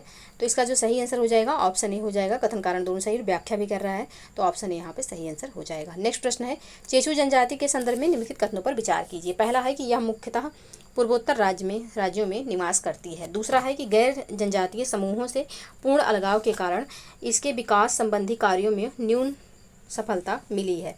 दूसरा है कि इसका मुख्य पेशा कृषि है। तो चेचू जनजाति के बारे में यहाँ पे जो कथन दिए हैं, इनमें से कौन सा कथन सही है? तो इसमें से जो है कोई भी कथन सही नहीं है, ऑप्शन डी इसका सही आंसर हो जाएगा। नेक्स्ट प्रश्न है, निम्नलिखित में से संविधान के बारे में गलत कथन कौन सा है? पहला है कि इसने बड़ी संख्या में समितियों की मदद से काम किया, उनमें से प्रारूप समिति सबसे महत्वपूर्ण थी। प्रारूप समिति उसमें से सबसे महत्वपूर्ण थी, बिल्कुल सही कथन है। दूसरा है कि अल्पसंख्यक समुदाय जैसे ईसाई, एग्लो इंडियन और पारसियों को सभी में पर्याप्त प्रतिनिधित्व दिया गया, यह भी कथन यहाँ पे सही है। ऑप्शन सी है कि इसका निर्वाचन सार्वभौम वयस्क मताधिकार के आधार पर किया गया, तो ये कथन यहाँ पे सही नहीं है, तो ऑप्शन सी जो है ये कथन गलत हो जाएगा। साथ ही ऑप्शन डी में दिया हुआ है कि इसकी चुनाव प्रक्रिया 1935 के अधिनियम के 6वीं अनुसूची पर आधारित थी। कर, संपत्ति और शैक्षणिक योग्यता के कारण मताधिकार सीमित था, तो यहाँ पे ऑप्शन डी भी सही है। तो जो सही नहीं है यह है ऑप्शन सी, ऑप्शन सी इसका सही आंसर हो जाएगा। नेक्स्ट प्रश्न है, सूची 1 को सूची 2 से सुमेलित करना है।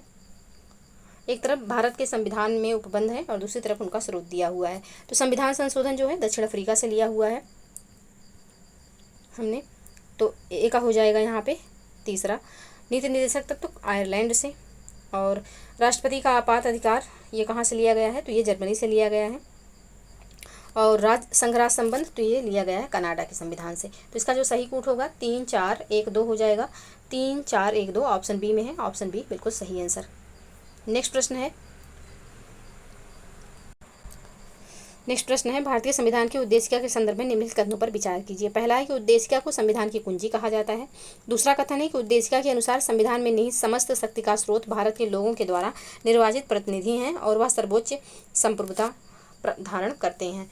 तीसरा कथन है कि बेरुबारी यूनियनवाद 1960 में उच्चतम न्यायालय ने उद्देशिका को संविधान का अंग मानने से इनकार कर दिया, इसलिए संसद इसमें संशोधन नहीं कर सकती।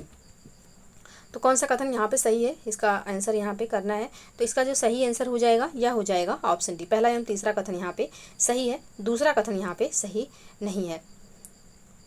दूसरा कथन यहाँ पे गलत है, क्योंकि भारत के लोगों को ही यहाँ पे शक्ति का स्रोत माना गया है, जो लोगों द्वारा निर्वाचित प्रतिनिधि हैं उनको नहीं माना गया है। तो यहाँ पे ऑप्शन दूसरा यहाँ पे कथन गलत हो जाएगा, पहला एवं तीसरा सही है। तो इसका जो सही आंसर होगा ऑप्शन डी हो जाएगा। नेक्स्ट प्रश्न है, मूल अधिकारों के अतिरिक्त भारत के संविधान का निम्नलिखित में से कौन सा या से भाग मानव अधिकारों की सार्वभौम घोषणा 1948 यानी कि universal declaration of human rights 1948 के सिद्धांतों एवं प्रावधानों को प्रतिबिंबित करता या करते हैं? तो इसका जो यहाँ पे कौन कौन से करते हैं? तो यहाँ राज्य के निदेशक तत्व और करते हैं, तो ऑप्शन यहाँ पे दूसरा सिर्फ सही होगा, तो ऑप्शन बी इसका सही आंसर हो जाएगा, यानी कि मूल अधिकार और डीपीएसपी दोनों करते हैं। नेक्स्ट प्रश्न है, भारत के संविधान के भाग 4 में अंतर्विष्ट प्रावधानों के संदर्भ में निम्नलिखित कथनों में से कौन सा सही है या फिर हैं? वे न्यायालयों द्वारा परिवर्तनीय होंगे, वे किसी भी न्यायालय द्वारा परिवर्तनीय नहीं होंगे, इस भाग में अधिकथित सिद्धांत राज्य के द्वारा कानून बनाने को प्रभावित करेंगे। तो यहाँ पे जो कथन दिया हुआ है दूसरा एवं तीसरा सही है, पहला सही नहीं है, क्योंकि डीपीएसपी न्यायालय द्वारा परिवर्तनीय नहीं है, मौलिक अधिकार परिवर्तनीय है, यानी कि आप न्यायालय में जाके इनकी मांग नहीं कर सकते। तो यहाँ पे इसका जो सही आंसर हो जाएगा ये हो जाएगा ऑप्शन डी। ऑप्शन डी यहाँ पे सही आंसर होगा। नेक्स्ट प्रश्न है, संसद में किसी स्थगन प्रस्ताव की विषय वस्तु संघ सरकार के आचरण से सीधे संबंधित होती है, संविधान के अनुरूप अपने कर्तव्यों के पालन भारत सरकार की विफलता को शामिल कर सकती है। नीचे दिए गए कोड का प्रयोग करके सही उत्तर का चयन करना है। तो इसका जो सही आंसर हो जाएगा यह हो जाएगा एक और दो दोनों सही है, ऑप्शन सी सही आंसर। निम्नलिखित कथनों में से कौन सा एक धन विधेयक के बारे में सही नहीं है? तो इसमें से धन विधेयक के बारे में जो ऑप्शन ए दिया हुआ है कि धन विधेयक संसद के दोनों सदनों में से किसी भी सदन में प्रस्तावित किया जा सकता है, गलत दिया हुआ है, क्योंकि केवल लोकसभा में प्रस्तावित किया जा सकता है। तो ऑप्शन ए इसका सही आंसर हो जाएगा, यही कथन यहाँ पे सही नहीं है, शेष कथन बिल्कुल सही है। नेक्स्ट प्रश्न है, किसी व्यक्ति को छोड़ देने के लिए बंदी प्रत्यक्षीकरण रिट जारी किया जा सकता है। पहला है कि जहां गिरफ्तारी या निरोध विधि द्वारा स्थापित प्रक्रिया के उल्लंघन में हुआ हो। दूसरा है कि आपराधिक आरोप के लिए कारावासित किसी व्यक्ति के छुड़ाए जाने को सुनिश्चित करने के लिए। तीसरा है कि जहां गिरफ्तारी न्यायालय या संसद की अवमानना के लिए हुई हो। अब नीचे दिए गए कोड का प्रयोग करके सही उत्तर का यहाँ पे चयन करना है। तो इसका जो सही आंसर हो जाएगा यह हो जाएगा ऑप्शन सी, केवल पहला कथन यहाँ पे जो है यह सही है, तो ऑप्शन सी इसका सही आंसर हो जाएगा। नेक्स्ट प्रश्न है, निम्नलिखित में से पंचायतों के संबंध में कौन सा कथन सही नहीं है? तो पंचायतों के संबंध में कौन सा कथन इसमें से सही नहीं है? तो किसी राज्य का विधानमंडल पंचायतों की संरचना के संदर्भ में विधि द्वारा उपबंध कर सकता है, बिल्कुल सही है। पंचायत क्षेत्र का अर्थ है पंचायत का प्रादेशिक क्षेत्र, बिल्कुल सही है। ऑप्शन सी है कि ग्राम सभा में पंचायत के अंतर्गत गांव की मतदाता सूची में आने वाले सभी व्यक्ति सम्मिलित होते हैं, तो ये भी कथन यहाँ पे जो है सही है। ऑप्शन डी में जो दिया हुआ है कि अनुसूचित जाति अनुसूचित जनजाति के लिए स्थान यानी कि सीट का आरक्षण जनसंख्या में उनके अनुपात से बिल्कुल संबंधित नहीं है, तो ये गलत हो जाएगा। तो यही कथन यहाँ पे प्रश्न के अनुसार आंसर हो जाएगा, ऑप्शन डी। नेक्स्ट प्रश्न है, सूची 1 को सूची 2 से सुमेलित करना है। एक तरफ समिति है, दूसरी तरफ नियुक्ति का वर्ष दिया हुआ है, इनको सुमेलित करना है। तो बलवंत राय मेहता समिति जो है 1957, अशोक मेहता समिति 1977, LM सिंघवी समिति जो है यह कब की है? तो LM सिंघवी समिति जो है ये हो जाएगी, इसका जो सही कूट हो जाएगा यह हो जाएगा 1986, और PK थुंगन समिति 1988। तो यहाँ पे इसका जो सही कूट होगा 1 2 3 4 हो जाएगा। तो 1 2 3 4 ऑप्शन बी में है, ऑप्शन बी इसका सही आंसर। नेक्स्ट प्रश्न है, निम्नलिखित कथनों में से कौन सा कथन सही है या फिर है? पहला है कि भारत में महिला की स्थिति विषयक समिति ने राष्ट्रीय महिला आयोग की स्थापना की, अनुशंसा की। दूसरा है कि राष्ट्रीय महिला आयोग की प्रथम अध्यक्ष श्रीमती जयंती पटनायक थी।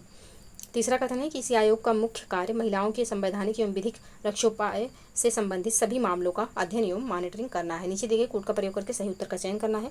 तो इसका जो सही आंसर हो जाएगा यह हो जाएगा, तीनों कथन यहाँ पे सही है, ऑप्शन ए सही आंसर। नेक्स्ट प्रश्न है, निम्नलिखित कथनों पर विचार कीजिए। पहला है कि भारत के संविधान के अनुसार कोई भी ऐसा व्यक्ति जो मतदान के लिए योग्य है किसी राज्य में 6 माह के लिए मंत्री बनाया जा सकता है, तब भी जबकि वह उस राज्य के विधानमंडल का सदस्य नहीं है।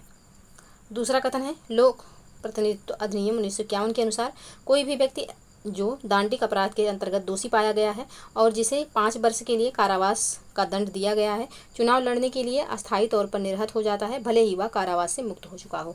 कौन सा कथन यहाँ पे सही है? तो इसका जो सही आंसर हो जाएगा यह हो जाएगा, केवल पहला कथन सही है, दूसरा गलत है, तो ऑप्शन ए सही आंसर। नेक्स्ट प्रश्न है, सूची 1 को सूची 2 से सुमेलित करना है।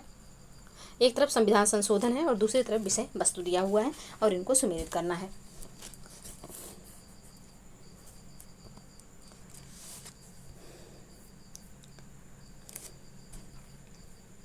तो इसको छोटा करना पड़ेगा।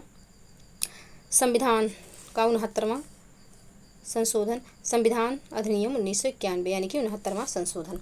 तो ये किससे संबंधित है? तो दिल्ली और राष्ट्रीय राजधानी क्षेत्र का दर्जा जो है देना, इससे संबंधित है। तो ए का हो जाएगा यहाँ पे 5वां, संविधान का अधिनियम 1994 यानी कि 75वां संशोधन, ये किससे संबंधित है? तो राज्य स्तरीय किराया अधिकरणों की स्थापना। बी का हो जाएगा पहला। संविधान का 80वां जो है संविधान संशोधन, तो ये 10वें वित्त आयोग की सिफारिश को स्वीकार करने से संबंधित है। सी का चौथा हो जाएगा। और संविधान का 83वां संशोधन जो कि तो ये अरुणाचल प्रदेश पंचायतों में अनुसूचित जातियों के लिए कोई आरक्षण नहीं से संबंधित है। तो यहाँ पे इसका जो सही कूट हो जाएगा यह क्या होगा? तो ये हो जाएगा 5, 1, 4, 2। ऑप्शन ए में है, ऑप्शन ए यहाँ पे सही आंसर हो जाएगा। नेक्स्ट प्रश्न है, भारत के संविधान की 9वीं अनुसूची के संबंध में निम्नलिखित में से कौन सा कथन सही नहीं है? तो यहाँ पे इसके संबंध में कौन सा कथन सही नहीं है? तो ऑप्शन बी में जो दिया हुआ है कि 9वीं अनुसूची में विनिर्दिष्ट कोई अधिनियम या विनियमन इस आधार पर अमान्य हो जाएगा कि यह संविधान के भाग 3 के लिए मौलिक अधिकार का उल्लंघन करता है। तो ऑप्शन बी यहाँ पे सही नहीं है, यही इसका आंसर हो जाएगा। नेक्स्ट प्रश्न है, भारत के राजनीतिक दलों के संबंध में निम्नलिखित कथनों पर विचार कीजिए। पहला कथन है जनप्रतिनिधि अधिनियम 1951 राजनीतिक दलों के पंजीकरण का प्रावधान करता है। दूसरा है कि राजनीतिक दलों का पंजीकरण निर्वाचन आयोग करता है। तीसरा है कि राष्ट्रीय स्तर का राजनीतिक दल वह है जिसे 4 या अधिक राज्यों में मान्यता प्राप्त है। और चौथा कथन है कि वर्ष 1999 में आम चुनाव में निर्वाचन आयोग द्वारा मान्यता प्राप्त 6 राष्ट्रीय और 40 राज्य स्तरीय दल थे। कौन सा कथन यहाँ पे सही है? तो सभी कथन यहाँ पे बिल्कुल सही हैं। ऑप्शन डी इसका सही आंसर हो जाएगा। निम्नलिखित में से कौन सा सही सुमेलित नहीं है? तो यहाँ पे कौन सा सही सुमेलित नहीं? नाट जहाज की चाल की माप, नॉटिकल मील नौसंचालन में प्रयुक्त दूरी की इकाई, बिल्कुल सही है। एंगस्ट्राम प्रकाश के तरंगदैर्घ्य की इकाई, बिल्कुल सही है। प्रकाश वर्ष समय मापन की इकाई, गलत है। प्रकाश वर्ष जो है यह दूरी मापन की इकाई है। तो ऑप्शन डी यहाँ पे सही सुमेलित नहीं है, यही इसका आंसर हो जाएगा। नेक्स्ट प्रश्न है, प्रेशर कुकर के अंदर का उच्चतम ताप निर्भर करता है। तो प्रेशर कुकर के अंदर का उच्चतम ताप जो है ऊपर के छेद का क्षेत्रफल व उस पर रखा गया वजन पर निर्भर करता है। ऑप्शन ए यहाँ पे सही आंसर हो जाएगा। नेक्स्ट प्रश्न है, कथन कारण से। कथन है कि तड़ित चालक इमारतों को नष्ट होने से बचाते हैं। कारण है कि ये आवेश को पृथ्वी तक भेज देते हैं। तो यहाँ पे कथन कारण दोनों सही है और व्याख्या भी कर रहा है। तो ऑप्शन इसका जो है ऑप्शन ए यहाँ पे सही आंसर हो जाएगा। नेक्स्ट प्रश्न है, भूस्थैतिक स्थिति क्या है? तो भूस्थैतिक स्थिति जो है ये क्या है? तो जब कोई भी पदार्थ पृथ्वी के चारों ओर पृथ्वी की गति के समानुपाती उस गति से चलता है कि वह पृथ्वी पर स्थित किसी स्थान से निश्चित दूरी पर होता है। तो ऑप्शन सी यहाँ पे बिल्कुल सही आंसर हो जाएगा। नेक्स्ट प्रश्न है, निम्नलिखित में से कौन सुमेलित क्रम में है? इनको सुमेलित करना है। तो रेडियम की खोज जो है किसने की? तो मैडम क्यूरी ने की। पेंसिलिन की खोज अलेक्जेंडर फ्लेमिंग ने की। एक्सरे तो W.K. रोएंटजन ने की है। और चेचक का तो एडवर्ड जेनर ने। तो 2, 1, 4, 3 इसका सही कूट हो जाएगा। तो ऑप्शन ए में है, ऑप्शन ए यहाँ पे सही आंसर होगा। नेक्स्ट प्रश्न है, निम्नलिखित में से कौन सुमेलित नहीं है? तो national institute of oceanography Goa में स्थित है, बिल्कुल सही है। दूसरा कथन है कि Indian national centre for ocean information services यानी कि समुद्र सूचना सेवाओं का भारतीय राष्ट्रीय केंद्र जो है हैदराबाद में है, बिल्कुल सही है। National institute of ocean technology यानी कि समुद्र प्रौद्योगिकी का राष्ट्रीय संस्थान चेन्नई में है, बिल्कुल सही सुमेलित है। आर्कटिक स्टडी सेंटर जो है आर्कटिक अध्ययन केंद्र ये बेंगलुरु दिया हुआ है, तो ये गलत है। आर्कटिक अध्ययन केंद्र जो है ये कहाँ पर स्थित है? तो ये गोवा में स्थित है, बेंगलुरु में नहीं। तो ऑप्शन डी यहाँ पे सही सुमेलित नहीं है, यही इसका आंसर हो जाएगा प्रश्न के अनुसार। नेक्स्ट है, सूची 1 को सूची 2 से सम्मिलित करना है। तो ऊष्मा तथा विद्युत का सर्वोत्तम संचालक ए का क्या हो जाएगा? तो चांदी हो जाएगा। और चांदी जो है ऊष्मा और विद्युत का सबसे अच्छा संचालक है, लेकिन फिर भी वायर में यूज नहीं होता है, तांबा यूज होता है। क्यों? क्योंकि जो चांदी है एक बहुत महंगी मूल्यवान धातु है, तो इसका उपयोग नहीं किया जा सकता तार के रूप में। तो दूसरे नंबर पे आता है तांबा। सबसे ज़्यादा अगर चालकता के दृष्टिकोण से देखा जाए तो पहले नंबर पर चांदी, फिर दूसरे नंबर पर तांबा आएगा और तीसरे नंबर पर एल्यूमिनियम आता है। तो यहाँ पे इसलिए तांबा यूज होता है। दूसरा कथन है यहाँ पे ऑप्शन बी है कि सबसे अधिक मात्रा में पाई जाने वाली धातु। तो सबसे अधिक मात्रा में जो पाई जाने वाली धातु है एल्यूमिनियम हो जाएगी। तो बी का हो जाएगा तीसरा। सबसे अधिक लचीली तथा पीटकर बढ़ाए जाने योग्य धातु सोना, जिसको कहते हैं आघात वर्धनीयता इसमें ज़्यादा होती है। तो सबसे ज़्यादा सोना में होती है और सेकंड नंबर पर चांदी में होती है, इसको याद रखिएगा। तो यहाँ पे सी का हो जाएगा पहला। और ऊष्मा का न्यूनतम संचालक कौन सा है? तो सीसा हो जाएगा। तो इसका जो सही कूट होगा 4, 3, 1 और 2 हो जाएगा, 4 3 1 और 2 इसका सही कूट होगा। तो ऑप्शन डी में दिया हुआ है, ऑप्शन डी इसका सही आंसर हो जाएगा। नेक्स्ट है सूची 1 को सूची 2 से सुमेलित करना है। वॉशिंग सोडा को क्या कहते हैं? तो वॉशिंग सोडा का रासायनिक नाम है सोडियम कार्बोनेट। और कास्टिक सोडा का रासायनिक नाम तो सोडियम हाइड्रोक्साइड हो जाएगा। नीला थोथा तो ये हो जाएगा कॉपर सल्फेट। और हाइपो जो है तो ये सोडियम थायोसल्फेट होगा। तो इसका जो सही कूट हो जाएगा क्या होगा? तो 4 1 2 3 हो जाएगा। 4 1 2 3 ऑप्शन बी में है, ऑप्शन बी बिल्कुल सही आंसर। नेक्स्ट प्रश्न है कथन कारण से संबंधित। सुक्रोज की अपेक्षा प्रतीप शर्करा अधिक मधुर होती है। कारण है कि प्रतीप शर्करा को सुक्रोज के जल अपघटन से प्राप्त किया जाता है। कौन सा कथन यहाँ पे सही है? तो इसका जो सही आंसर हो जाएगा ऑप्शन बी यहाँ पे सही होगा। यानी कि कथन कारण दोनों सही है और व्याख्या नहीं कर रहा है, तो ऑप्शन बी यहाँ पे सही आंसर हो जाएगा। नेक्स्ट प्रश्न है निम्नलिखित युग्मों में से कौन सही सुमेलित है? सल्फर डाइऑक्साइड दांत, क्लोराइड प्रदूषण भोपाल, गैस त्रासदी, मिथाइल आइसोसाइनेट अम्ल वर्षा, ओजोन रिक्तता चर्म कैंसर। तो यहाँ पे कौन सा सही सुमेलित है? तो इसका जो सही आंसर हो जाएगा यह हो जाएगा ऑप्शन डी। जो यहाँ पे ओजोन रिक्तता चर्म कैंसर दिया हुआ है बिल्कुल सही है। तो स्किन जो कैंसर होता है ओजोन रिक्तता से होता है। बाकी यहाँ पे सही सुमेलित नहीं है। सल्फर डाइऑक्साइड अम्ल वर्षा के लिए जिम्मेदार है। फ्लोराइड प्रदूषण जो है यह दांत के क्षयीकरण के लिए। और मिथाइल आइसोसाइनेट तो ये भोपाल गैस त्रासदी से संबंधित था। तो ऑप्शन डी यहाँ पे सही सुमेलित है, यही इसका आंसर हो जाएगा। नेक्स्ट प्रश्न है निम्नलिखित में से कौन सा विटामिन एवं उसकी कमी वाला रोग सुमेलित नहीं है? कैल्सीफेरॉल अस्थिरूढ़ता बिल्कुल सही सुमेलित है। नियासिन पिलाग्रा बिल्कुल सही है। कोबालमिन संघातिक रक्ताल्पता बिल्कुल सही है। राइबोफ्लेविन बेरी बेरी नहीं, राइबोफ्लेविन से यहाँ पे कीलोसिस नामक रोग होता है, जिसको राइबोफ्लेविन का ही जो नाम है विटामिन B12 इसको कहा जाता है। विटामिन B12 जो है इसकी कमी से कौन सा रोग होता है? तो इसको याद रखिएगा कीलोसिस होता है। थायमिन विटामिन B1 जो थायमिन होता है उसकी कमी से बेरी बेरी नामक रोग होता है। तो ऑप्शन डी यहाँ पे सही सुमेलित नहीं है, यही इसका आंसर हो जाएगा। कथन है कटे स्थानों से रक्त प्रवाह रोकने के लिए फिटकरी का उपयोग किया जाता है, बिल्कुल सही है। दूसरा कथन कारण है कि रक्त एक कोलाइड निकाय है जिसमें ऋणावेशित कोलाइड कण होते हैं। फिटकरी के एल्यूमिनियम आयनों की स्कंदन शक्ति अधिक होती है, अतः रक्त स्कंदित हो जाता है। तो यहाँ पे जो है कथन कारण बिल्कुल सही है और व्याख्या भी कर रहा है, तो ऑप्शन ए सही आंसर। नेक्स्ट है निम्नलिखित कथनों में से कौन सा कथन सही है? सही कथन का चयन नीचे दिए गए कूट से कीजिए। पहला है कि मानव शरीर में उर्बिका फीमर सबसे लंबी अस्थि है। दूसरा है कि हैजा रोग जीवाणु के द्वारा होता है। तीसरा है कि एथलीट फुट रोग विषाणु के द्वारा होता है। तो कौन सा कथन यहाँ पे सही है? तो इसका जो सही आंसर हो जाएगा पहला एवं तीसरा कथन।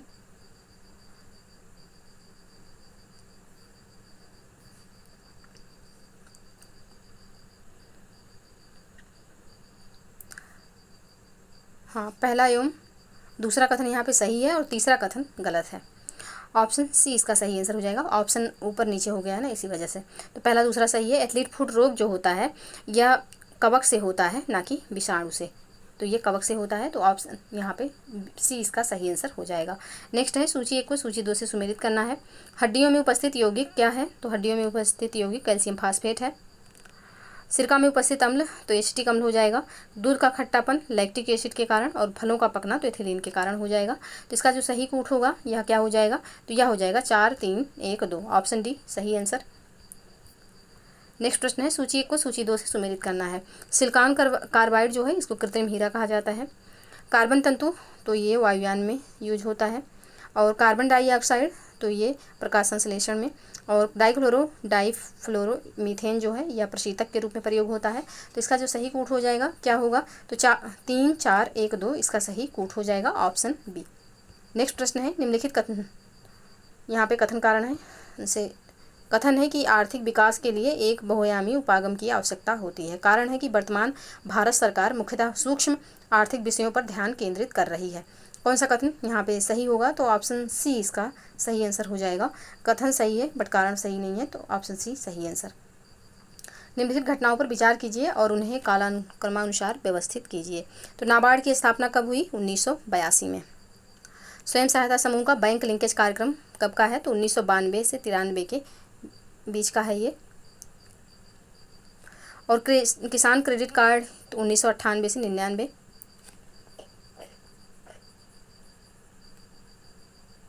और क्षेत्रीय ग्रामीण विकास बैंक की स्थापना तो 1975। तो इसका जो सही सीक्वेंस हो जाएगा क्या हो जाएगा? तो सबसे पहले क्षेत्रीय ग्रामीण विकास बैंक हो जाएगा, यानी कि पहले चौथा आएगा। फिर उसके बाद इसमें से तो फिर उसके बाद हो जाएगा नाबार्ड की स्थापना, यानी कि पहला 4-1।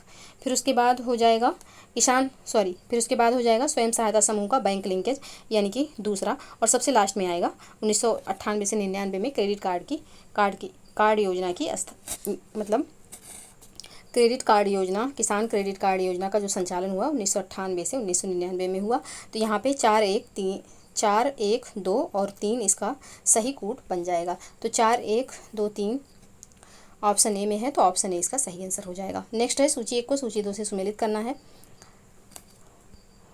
विशाखापत्तनम आंध्र प्रदेश तो पोत निर्माण, मूरी झारखंड एल्यूमिनियम, गुड़गांव हरियाणा तो मोटर गाड़ियाँ, और पनकी उत्तर प्रदेश तो उर्वरक। तो इसका जो सही कूट हो जाएगा यह क्या होगा, तो यह हो जाएगा 2-4-1-3, ऑप्शन डी में है, ऑप्शन डी इसका सही आंसर। नेक्स्ट है निम्नलिखित में योजनाओं और कार्यक्रमों का मेल कीजिए।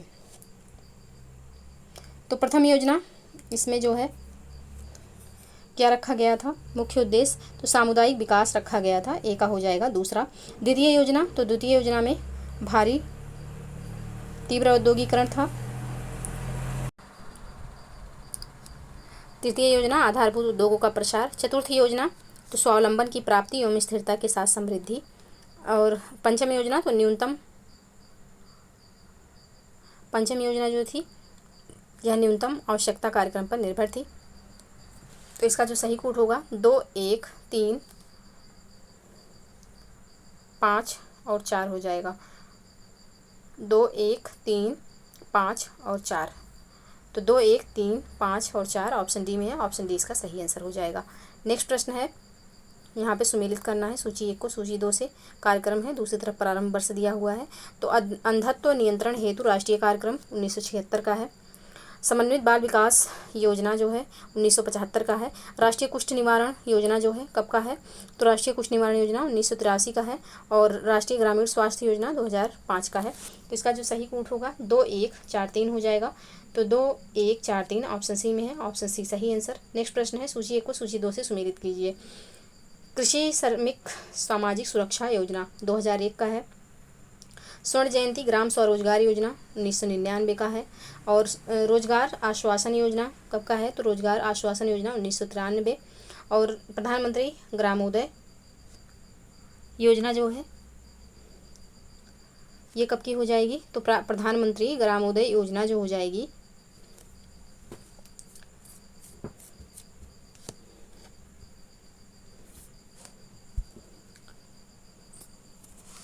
तो प्रधानमंत्री ग्रामोदय योजना कब की है, तो ये हो जाएगी 2000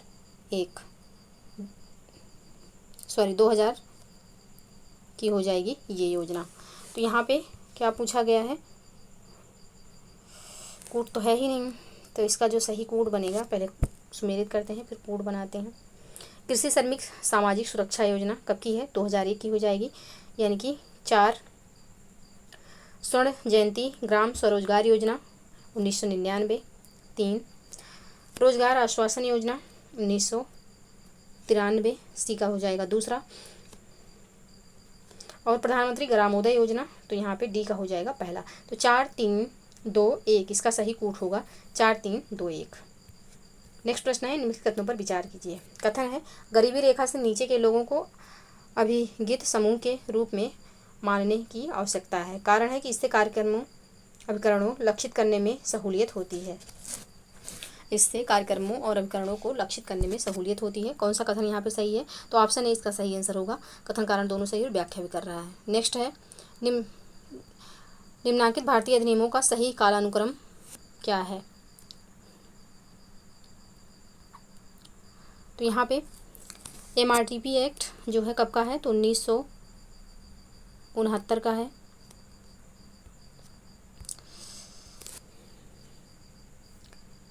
उन्नीस का हो जाएगा MRTP act. Industries development and regulation act कब का है, तो ये एक्ट हो जाएगा 1951 का। फेरा यानी कि FERA फेरा यानी कि फॉरेन एक्सचेंज रेगुलेशन एक्ट जो है 1973 का हो जाएगा। और न्यूनतम मजदूरी अधिनियम जो है यह कब आया, तो मिनिमम वेज एक्ट जो है 1948 का हो जाएगा, 1948। तो इसका जो सही सीक्वेंस हो जाएगा, सबसे पहले इसमें से कौन आया, तो न्यूनतम मजदूरी अधिनियम आया, यानी कि सबसे पहले चौथा हो जाएगा। फिर उसके बाद क्या आया, उसके बाद आया industry development and regulation act 1951, यानी कि दूसरा हो जाएगा। फिर उसके बाद हो जाएगा जो है MRTP एक्ट 1969 का, यानी कि पहला हो जाएगा। फिर उसके बाद क्या आया, तो सबसे लास्ट में इस यहाँ पे जो ऑप्शन में दिया हुआ है फेरा, यानी कि फॉरेन एक्सचेंज रेगुलेशन एक्ट 1973, तो यहाँ पे तीसरा हो जाएगा। तो 4 2 1 3 इसका सही कूट होगा, तो सही कूट ऑप्शन बी में दिया हुआ है, सॉरी ऑप्शन सी में है, 4 2 1 3, तो ऑप्शन सी इसका सही आंसर हो जाएगा। नेक्स्ट प्रश्न है, निम्नलिखित कथनों में से कौन सा सही नहीं है। तो गोल्डन हैंडशेक स्कीम का संबंध स्वैच्छिक सेवानिवृत्ति से है, बिल्कुल सही है। एक संयुक्त पूंजी वाली कंपनी का वास्तविक स्वामित्व अंशधारियों के पास होता है, बिल्कुल सही है। मानव विकास रिपोर्ट 2010 के अनुसार भारत में औसत स्कूल अवधि व संभाव्य स्कूल अवधि क्रमशः 4.4 और 10.3% है, ये भी बिल्कुल सही है। भारत की जनसंख्या प्रक्षेपण के संदर्भ में आयु भूकंप अवधारणा का संबंध बाल आयु जनसंख्या से है, ये गलत है। तो ये वृद्धों की आयु जनसंख्या से है आयु भूकंप का संबंध, तो ऑप्शन डी यहाँ पे सही आंसर हो जाएगा प्रश्न के अनुसार। नेक्स्ट प्रश्न है, जनगणना 2011 के अनुसार उत्तर प्रदेश के संबंध में निम्नलिखित में से कौन सा कथन सही है। पहला है कि न्यूनतम साक्षरता दर वाला जिला श्रावस्ती है।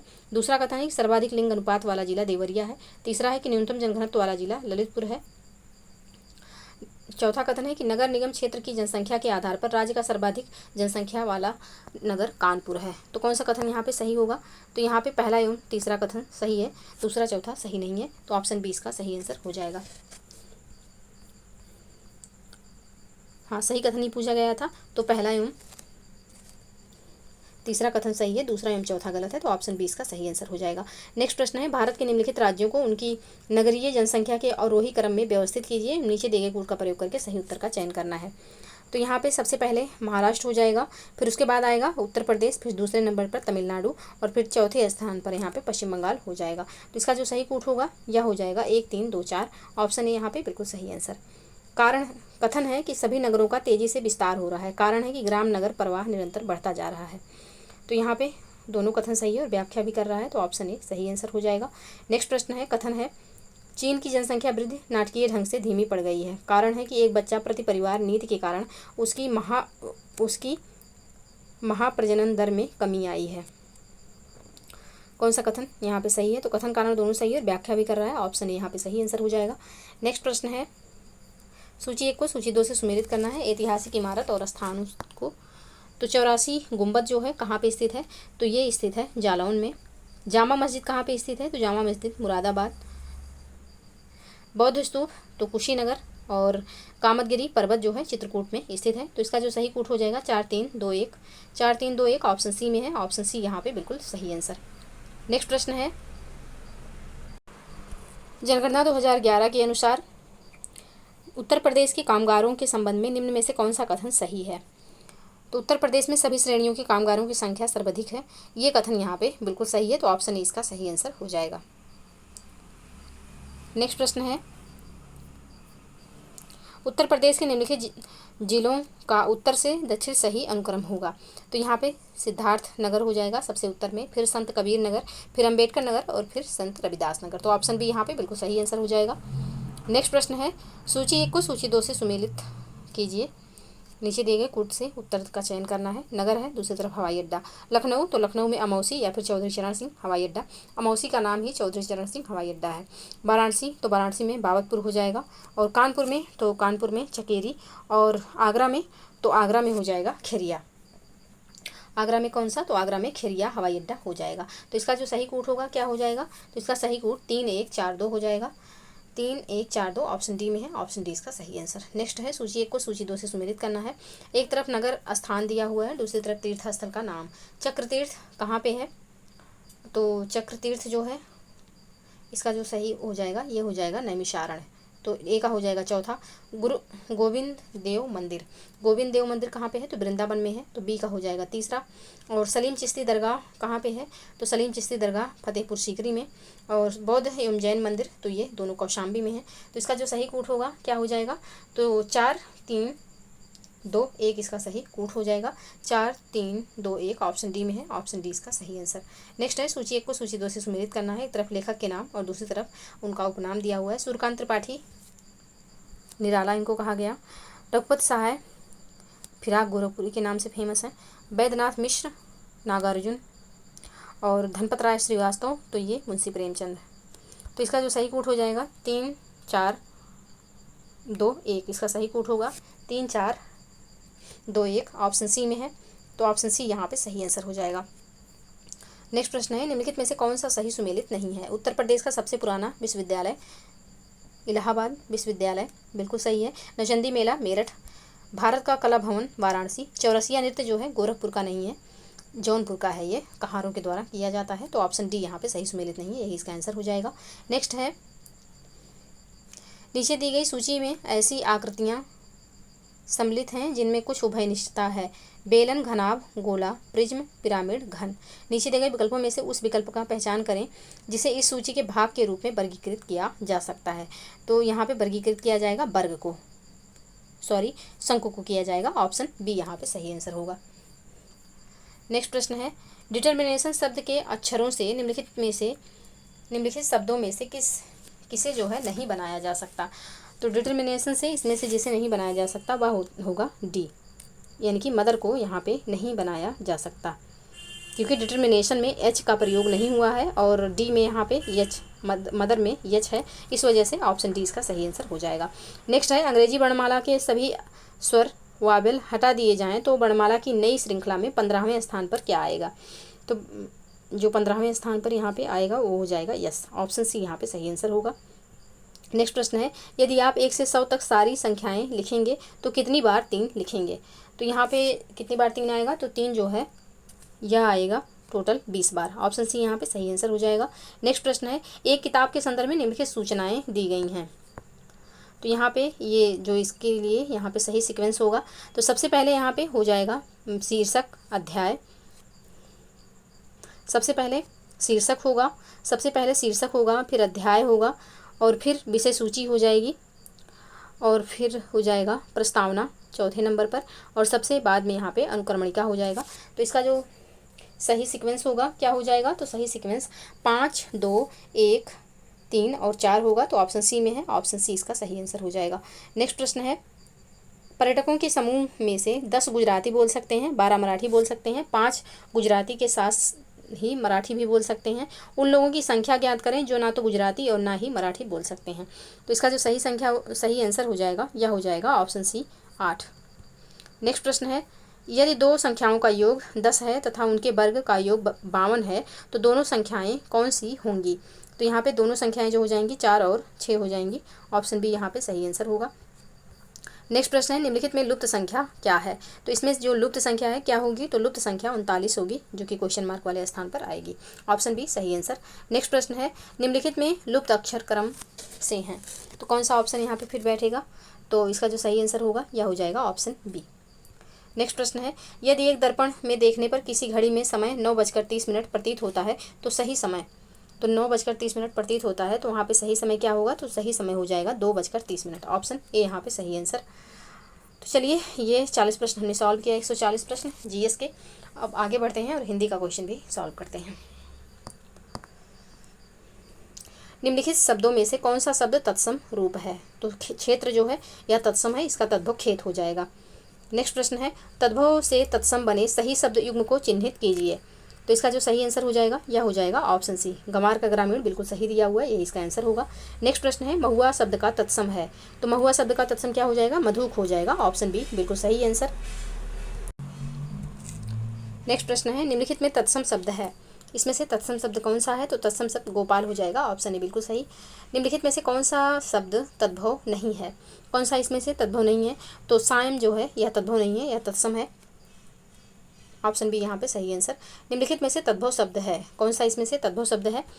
तो तद्भव यहाँ पे जो हो जाएगा वह कौन सा शब्द होगा, तो इसका जो सही आंसर हो जाएगा यह हो जाएगा ऑप्शन ए, गेंद जो है यह तद्भव शब्द है, इसका जो सही तत्सम होगा यह हो जाएगा गजेंद्र। निम्नलिखित में से तत्सम शब्द पहचानिए, तत्सम शब्द कौन सा है। तो तत्सम शब्द यहाँ पे जो हो जाएगा वह है ऑप्शन ए कारण। इसका तद्भव कारण हो जाएगा, कारण। नेक्स्ट प्रश्न है पलंग शब्द का तत्सम रूप, तो पर्यंक हो जाएगा, ऑप्शन सी बिल्कुल सही आंसर।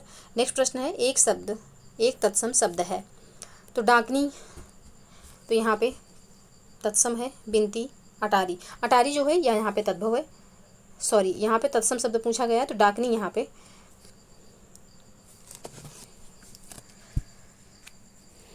प्रश्न संख्या, हाँ ऑप्शन बी यहाँ पे सही आंसर हो जाएगा। एक तत्सम शब्द, तो ऑप्शन बी बिल्कुल सही आंसर। इसका जो तद्भव होगा यह हो जाएगा डायन। नेक्स्ट प्रश्न है तद्भव शब्द है मानव, मनई, मनुष्य, मानव, तो यहाँ पे तद्भव शब्द मनई हो जाएगा, ऑप्शन बी सही आंसर। नेक्स्ट प्रश्न है निम्नलिखित में से कौन सा व्याकरण की दृष्टि से अशुद्ध है, तो यहाँ पे वह दंड देने के योग्य है, ऑप्शन ए जो है यह अशुद्ध है। इसका शुद्ध वाक्य क्या हो जाएगा, तो यह हो जाएगा कि वह दंड का पात्र है, तो ऑप्शन ए सही आंसर। शेष यहाँ पे जो ऑप्शन में शब्द वाक्य दिए हुए हैं बिल्कुल सही हैं। नेक्स्ट प्रश्न है निम्नलिखित में से शुद्ध वाक्य पहचानिए, तो यहाँ पे इसका जो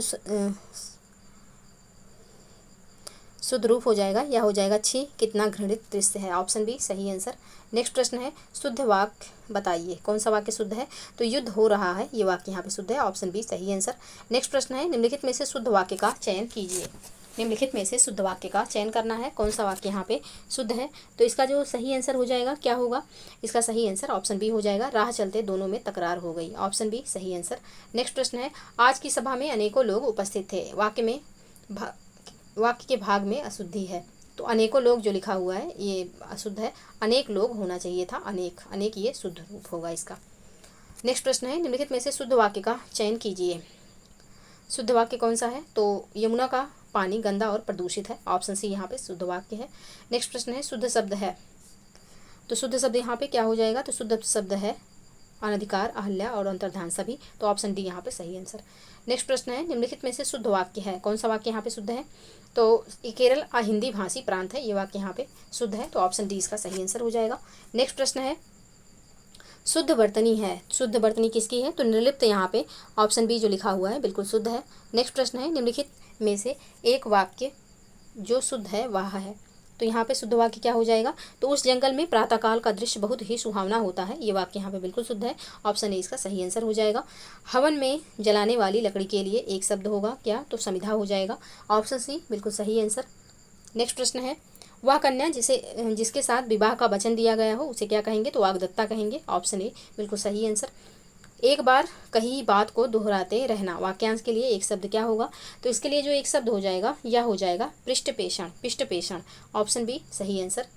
नेक्स्ट प्रश्न है जो नया आया हो के लिए एक शब्द निम्न में से कौन सा है, तो जो नया आया हो उसके लिए एक शब्द हो जाएगा नवागंतुक, ऑप्शन बी सही आंसर।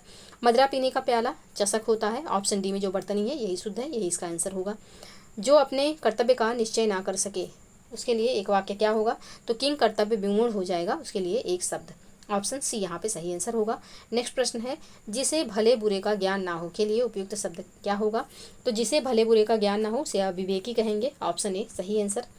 जिसे बुढ़ापा ना आए उसे क्या कहेंगे, तो अजर कहेंगे, ऑप्शन डी यहाँ पे सही आंसर। और जिसको मृत्यु ना आए तो उसे अमर कहेंगे। नेक्स्ट प्रश्न है धूर्तों अथवा जीवों द्वारा होने वाला दुख वाक्य के लिए एक शब्द है, तो इसके लिए जो एक शब्द हो जाएगा यह हो जाएगा आधि भौतिक दुख, ऑप्शन बी सही आंसर। जो गणना के अयोग्य हो नगण्य हो जाएगा, ऑप्शन सी सही आंसर। निम्नलिखित में से गलत विलोम शब्द युग्म कौन सा है, तो यहाँ पे प्रवेश का जो नवेश दिया हुआ है ये विलोम युग्म गलत है, ऑप्शन ए इसका सही आंसर हो जाएगा। स्वागत का विलोम है, तो स्वागत का विलोम यहाँ पे तिरस्कार हो जाएगा, ऑप्शन डी सही आंसर। नेक्स्ट प्रश्न है विग्रह का विलोम, तो विग्रह का विलोम यहाँ पे संधि हो जाएगा, ऑप्शन ए सही आंसर।